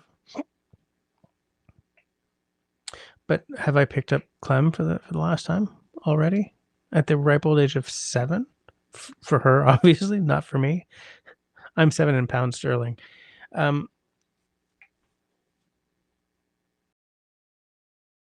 Because thoughts like that, like, you know, the apocalypse has come, and you're like, I want to sit in a cafe with a cup of coffee, knowing that it will never happen again. Because the world has ended, essentially. Like, I wonder what that would feel like. I say that not wanting to discover what it would feel like, obviously. But a lot of the things that okay, we're not done yet. A lot of the things that take up my headspace are things like that. Like like what I just told you, or another thing, you know, when I'm down in the old port and I see a 400-year-old building. Like, I wonder what it looked like 400 years ago in its heyday, when the streetlights were flickering flames, when any city smelled like horse crap, and the streets were cobblestones.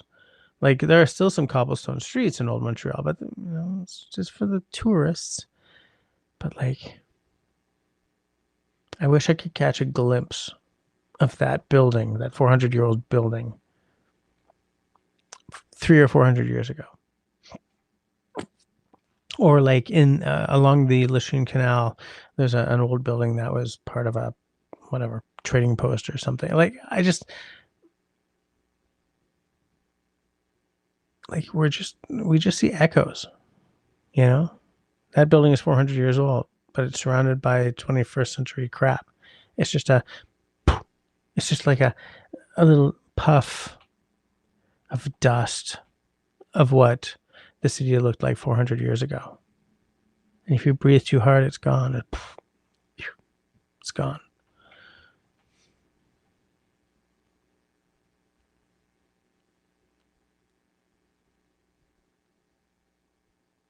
This is the crap that I think about, guys. God help me if I was single and trying to date into date, you know, with this stuff taking up my mind space. It's shocking that I ever did.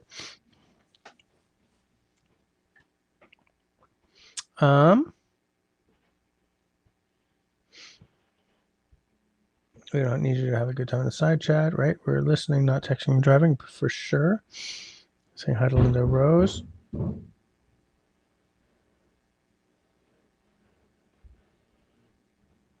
Live in a small town, but the city's moving. You're right. That started me down this hole. So I feel like I've just been away with the fairies for 10 minutes.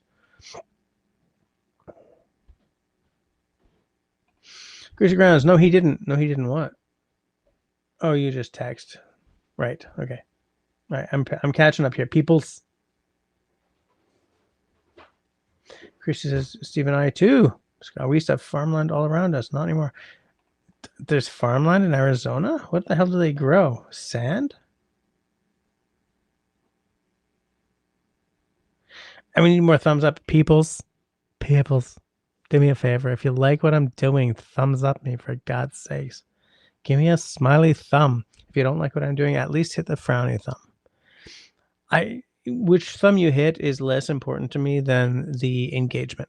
YouTube likes the engagement. They kind of don't care if it's or obviously I prefer it, but if you don't like what I'm doing, but you care enough to drop me a frowny thumb, you're still you're still fine in my eyes.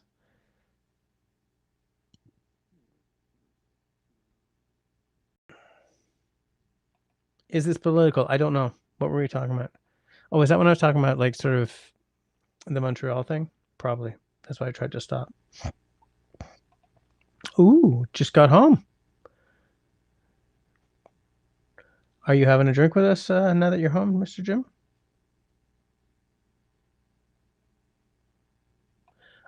Oh no. It just jumped all the way back to this again. Ugh. Fuck. Why do you do this to me? Why? And we're back to cheers. Oh, yeah, that was an hour ago. Why do you do this to me? I gotta scroll and scroll and scroll and scroll and scroll now through an hour's worth of comments. Excuse me. I was yawning. I am no longer yawning. I'm acknowledging that I yawned in front of all you fine people, and I feel bad about it.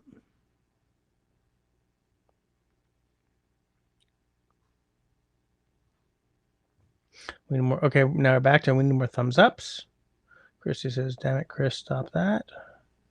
Is this politics? Okay, we're back to there. Good. Christy's telling Jim to go grab a beer. I echo that.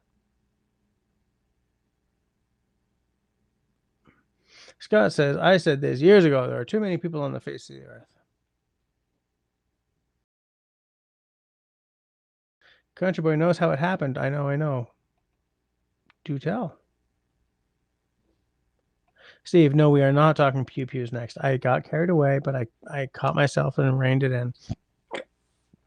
I'm not talking about pew pews on my channel. If you want to talk about pew pews, we can talk in the Discord. I'll tell you what I got. You tell me what you got. 2 2s. What are we talking about? What am I missing? And now, Country Boy couldn't agree more with Scott. Oh, that's about there are too many people on the earth. Scott says the biggest appeal is that all the older people are starting to pass away and their homes are being sold to landlords that only want the money and don't care about the people that live there now. So, in a lot of cities in North America, there's a problem with corporations buying up the houses to do the kind of short-term rental thing or whatever, and that's got to stop. What we need is regulations around foreign ownership. I don't mean that in a racist way. What I mean about that is if you're going to buy a house, no. Foreign ownership is simplifying it too much.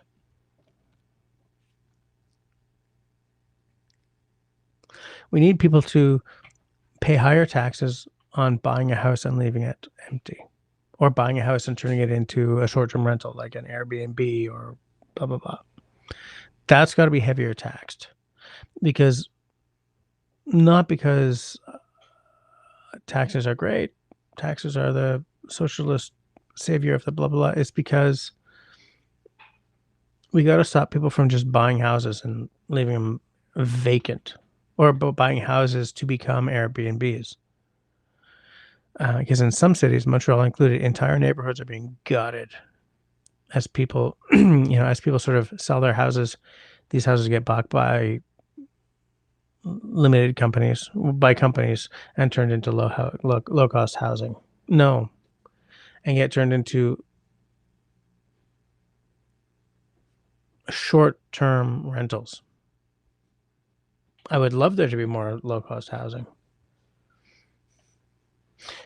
That mistake came from the fact that I often have this argument within the context of we need more low cost housing in Montreal and fewer limited short term rentals.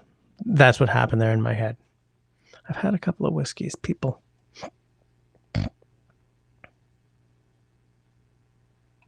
Jess is just going to follow that squirrel down the road. I know, it's awful. I'm sorry. In fact, I did not take my ADHD meds today by virtue of the fact that I ran out yesterday and forgot to go to the pharmacy and pick up my next pills. So I'm having a very rough day here, people. Everybody just be kind, okay? Okay.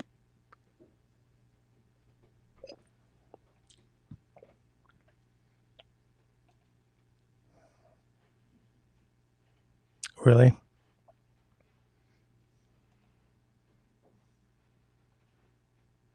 The future's gonna be a Mad Max movie. How many of you have seen the original Mad Max? Like not Beyond Thunderdome, blah blah blah, or any of the original Mad Max. Because the original Mad Max could not have had a budget, man. But there's a magic to it. There's a magic to that old movie.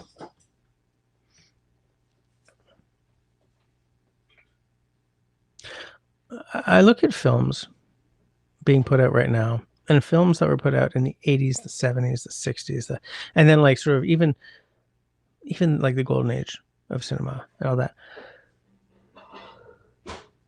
It's like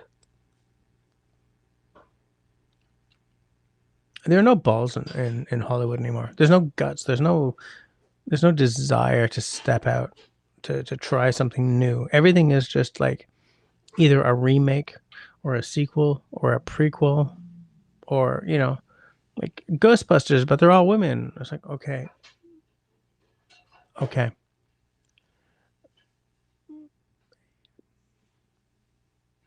I want to see something new. I want to see a film that takes a chance. I want to see, you know, like, I don't feel that even, like, I'm thinking of,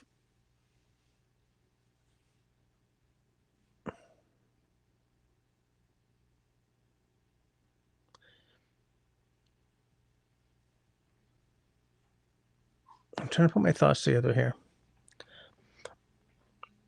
A great many of films that I dearly love would not be made today because of the way films are made today. When Harry Met Sally probably would not be made today. It's a brilliant film. There's nothing wrong with it. There's nothing that dates it really, aside from the fact that there's no email. But it would not be made today because Hollywood does not have the guts to do anything that has not been tried, tested, and true, right? So Hollywood today would make You've Got Mail. And in fact, they will probably remake You've Got Mail, even though You've Got Mail was almost just a remake of When Harry Met Sally, right?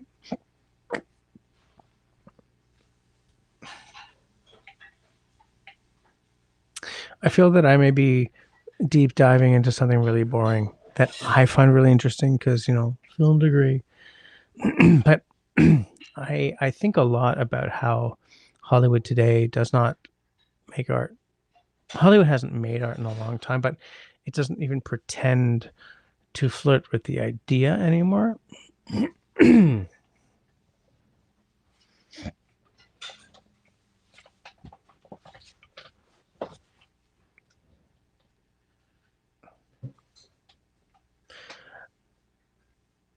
Instead of trying something new, they'll make Mad Max Fury Road. Instead of trying something new, they will put out another new mermaid, another Little Mermaid, but we'll make the mermaid black this time. I'm not one of those who's like, what are you doing? She's white, because she's a freaking mermaid. But I am one of those who thinks that doing that shows that Hollywood doesn't think that black protags create a strong enough pull, even though, man, everyone remembers Wakanda forever, right? I mean, clearly you can put a black character in a newish, because that wasn't completely new, but like you can create a character, a property around a black character, and people are going to watch it. But Hollywood doesn't believe you.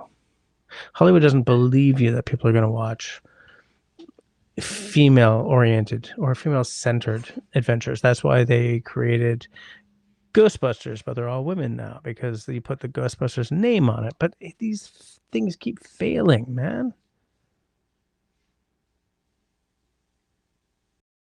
I feel I'm moving too close to being political here, so I'm just going to move away from it. But I'm so frustrated with films.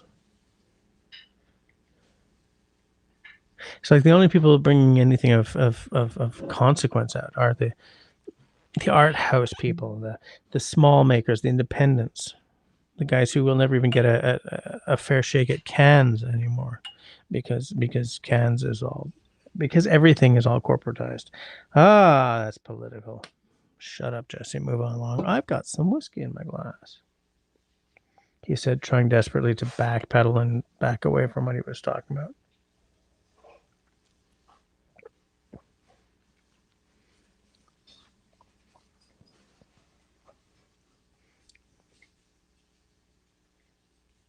If you were to take someone from 100 years ago, someone who's a whiskey connoisseur 100 years ago, there were no whiskey connoisseurs 100 years ago, but you know what I'm saying. Somebody who liked his whiskey, okay? And drop him into the world today with all these boutique makers, independent bottlers, independent distilleries, and give him like a high quality beverage. What would you think? Because I'm older than the current golden age of whiskey by a lot, right? Like most of the time I was growing up, it was your grandfather's whiskey, right? It was the J&B. It was the, it was all about the two little Scotty dogs, or like a Johnny Walker Red, or Canadian Club. You know what I'm saying? Like Plonk, right? So if you take someone who's never had anything but any of that crap and give them, a glass, a dram from a bottle like even like this, right? Let alone what Paul's drinking tonight, that Shelter Point or Two Brewers, or even some of the, like Balcones in Texas, never had one. We'll probably never have one at this point, but everything I've heard about Balcones is that like it's, I believe, like Shelter Point, Balcones just got, not just a few years ago, got bought as well.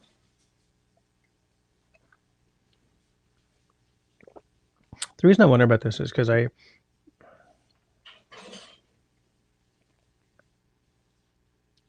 my grandfathers drank different whiskey than I do, for sure.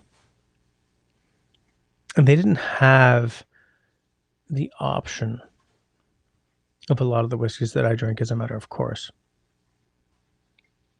Because to me, as a matter of course, I buy a single malt rather than any of that usual Canadian Club, Crown Royal, J&B, or any of that.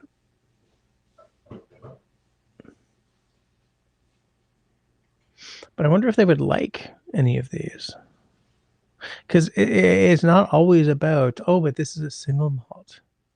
Oh, but this is non-chill filtered and natural color. It's not always about that. Sometimes it's about comfort, food value kind of thing. It's about what you've always known. It's about,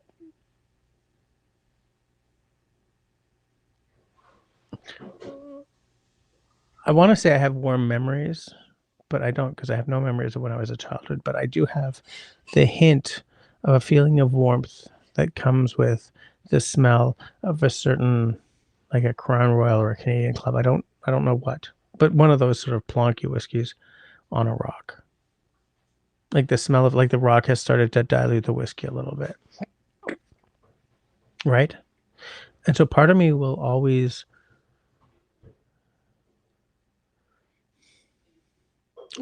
give like a Crown Royal a free pass because of that, because there's I don't know what the memory would be, but the smell brings something back. It brings back a feeling in the place of what would have been a memory if I had any.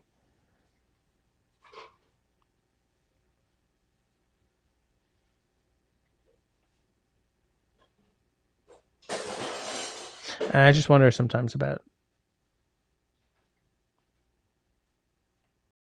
like, I've never bought a bottle of Crown Royal. My dad gave me one once. As someone who was a building inspector for the city of West Vancouver, it was kind of traditional for the building inspector to show up, and while he was inspecting the building, whatever. Oh no, we're finished. Let me finish the story. and then I will just check to see what everyone said, and then we will like shut this thing down. It was traditional for while the building inspector was going around and doing the inspection, somebody dropped a bottle of Crown Royal in the passenger side seat. This is what happened every time a building inspector showed up in the city of North, West, or Vancouver. I don't know if the same thing happened here because my dad worked for West Van. And when I was in construction, I worked in Vancouver as well.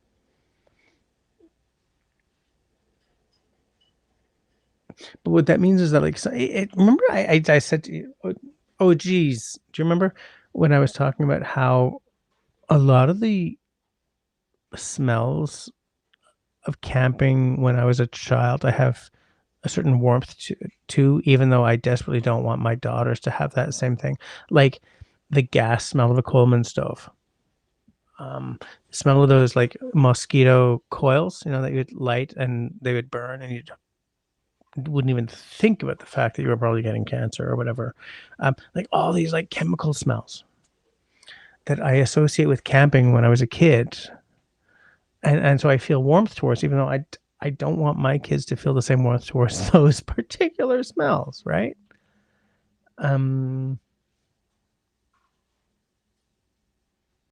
There's something like that attached to a plonky ass whiskey, a plonky ass Canadian whiskey, especially, or like a Johnny Walker Red. Yeah, or I mean, I draw the line at Jack, right? Nope, old number 7. No, out of my house. But things that evoke something, even if you have no memories, something from your childhood. That's some powerful juju, man. You almost can't beat that. Why do I keep getting so damn boring? Shut up, Jesse. Let's see who said what, and then we'll shut this thing down. I still don't know what Country Boy was talking about. I know how this happened. I don't know what he's talking about. Talking previews next. I said, no, not on the channel. Talk to me in Discord. Tutus. I don't know what you're talking about now, unless you're pews, tutus. What? Country Boy could not agree more with Scott. Oh, yeah, that's too many people on the planet. Biggest problem. Yes, we've already talked about this. I can't believe that 20 of you are still listening to me spew this garbage. But thank you for doing it. I mean, it's great. It's great. I can't believe 20 of you are still. No. Shut up, Jesse. Thank you for sticking with me until the bitter end, even though I'm not necessarily making sense. I'm trying to, but we're all friends here, right? Oh, no, we're back to Jesse's going to follow that squirrel. No, why do we jump? Country Boy says, squirrel hole, rabbit hole, gopher hole, all the same thing when you have ADHD. You are so freaking right. And I am trying not to make that like my defining characteristic, by the way. I'm trying so hard. A rabbit hole, by the way, is a terrific bourbon, which I'll probably never have again. Jim is my small town, borderline national forest. So much to do, but I hear too often, there's nothing to do here. Tell them to shut on up. Tell them there's a crap ton of stuff to do when you're next to a national forest. Charles and Annie was. I think my last comment was, oh my snap. I think my last comment was blocked by YouTube. I found an editing company in Cebu City. The company is called Filontal. I should probably take note of that.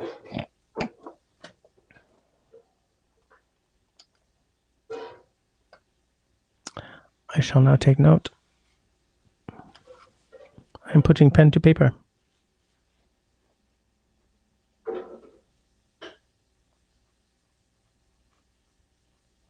I'm gonna look that up. Because the gods know if I can free myself up enough to start making videos again.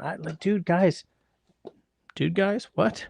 Folks, y'all, There's a hiking video from January sitting on my hard drive, and I cannot face the thought of editing it. And I used to love editing it. Them, my little masking stuff and all this.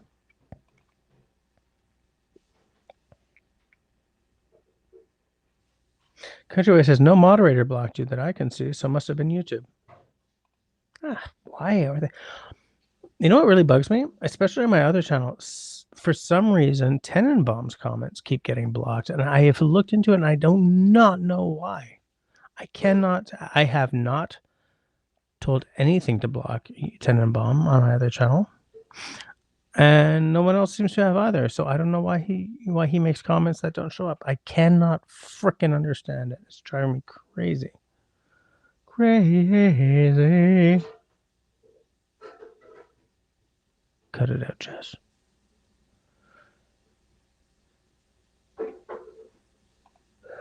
Russell says, yeah, it's sad when you realize you'll never hold your child in your lap again. Not really. Are you kidding me? Shit, dog. Why did you bring that up?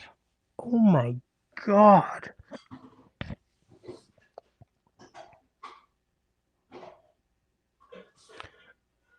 And that's going to kill me now. Because I know that we're coming up on it with Clem. I mean, she still climbs into my lap gladly.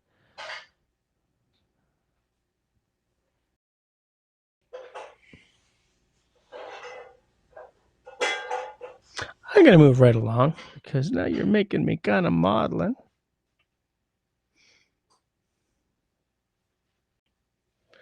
Destiny says, unto, is this jumping back all the way? Oh no, did it jump back again? Oh, because you added the com at the end of the link. Okay, tell you what, Charles, add the website, but instead of the .com, just add the website, the URL, and then don't add the .com. Yeah. Try again. Don't add the .com. Do another comment with the .com.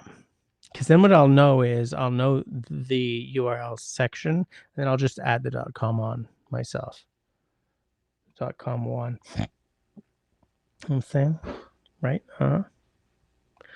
Hernia are not overrated. Man, I will tell you something. So here's the thing. I've had it for like 2-ish years, maybe going on 3. And I'll tell you, it's not comfortable. It has never been comfortable. But I'm almost farmer-like in my ability to just buckle under and get through. And it's like, yeah, I know I should call a doctor. I know. I ain't got time for that shift.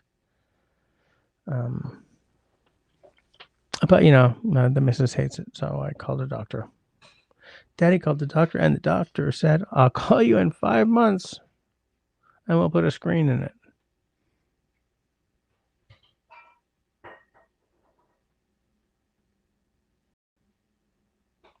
What do they grow? Sand? What was I talking about? Arizona. Was that a socially clumsy comment?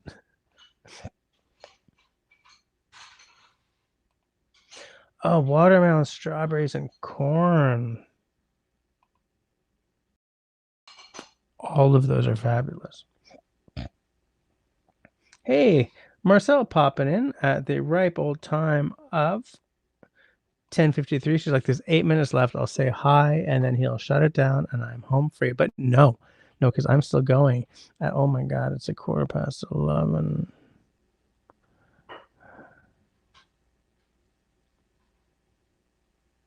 Everyone's saying hi to Marcel. Country Boy says pew-pews are less divisive than politics. Everything's divisive, dude. Everything these days. It drives me crazy. You can hardly... Anyways, Paul is out. All right, everyone have a good night and a great week. Thanks for hanging out with me, Paul. With us, Paul. And I hope that you and I will hang out very soon. Oh, I hope that this surgery doesn't mess with that. That would really bug me. I guess everyone's saying good night to Paul. Destiny got an ad. Who else got an ad? Everyone's saying goodnight to Jim as well all of a sudden? What the hell? Is Jim out as well? I'm scrolling by, scrolling past, scrolling back. Never mind. I mean, look, we're done, right? I'm just catching up with the side chat before I can say goodnight. Make sure that I'm not missing anyone. Jim says, what, irrigation? What the hell? I'm right behind you. Night all. Okay, there it is. Charles says, first Mad Max was great. It had a VHS copy. I liked it too. I thought it was terrific. Low budget for sure. Well, comparatively, but still great, solid.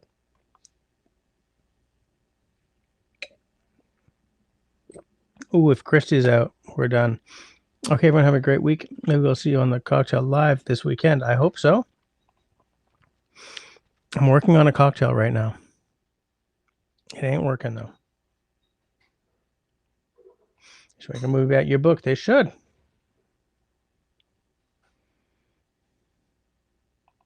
Destiny says, no offense. I think Hollywood is on its way out. I think it would be great if it was. I would love to see independent films take the front seat for sure. Country Boy does not like Johnny Walker Red, nor do I.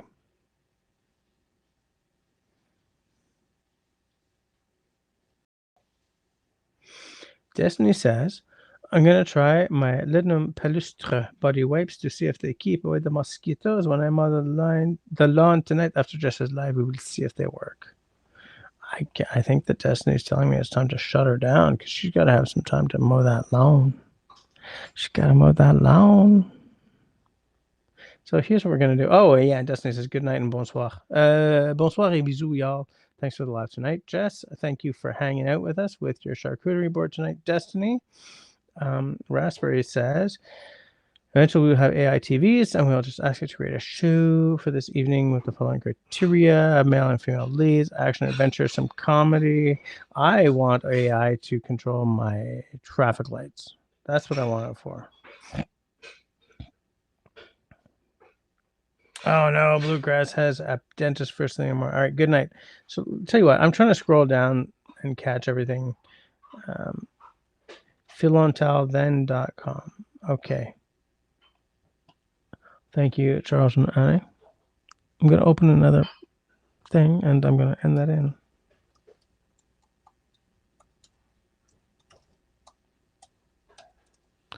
Philontal.com.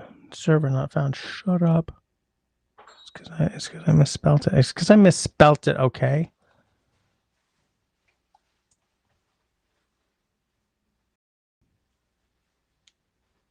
We've helped 100 brands plus grow brands online. Yours is next. I will look it up. All right. Tell you what. Let's shut this thing down until next week. Between now and then, next Tuesday, everybody, for land's sakes, please do the following several things. 1, be safe. 2, be sane. 3, be healthy. And 4, be kind to one another. Good night, everyone.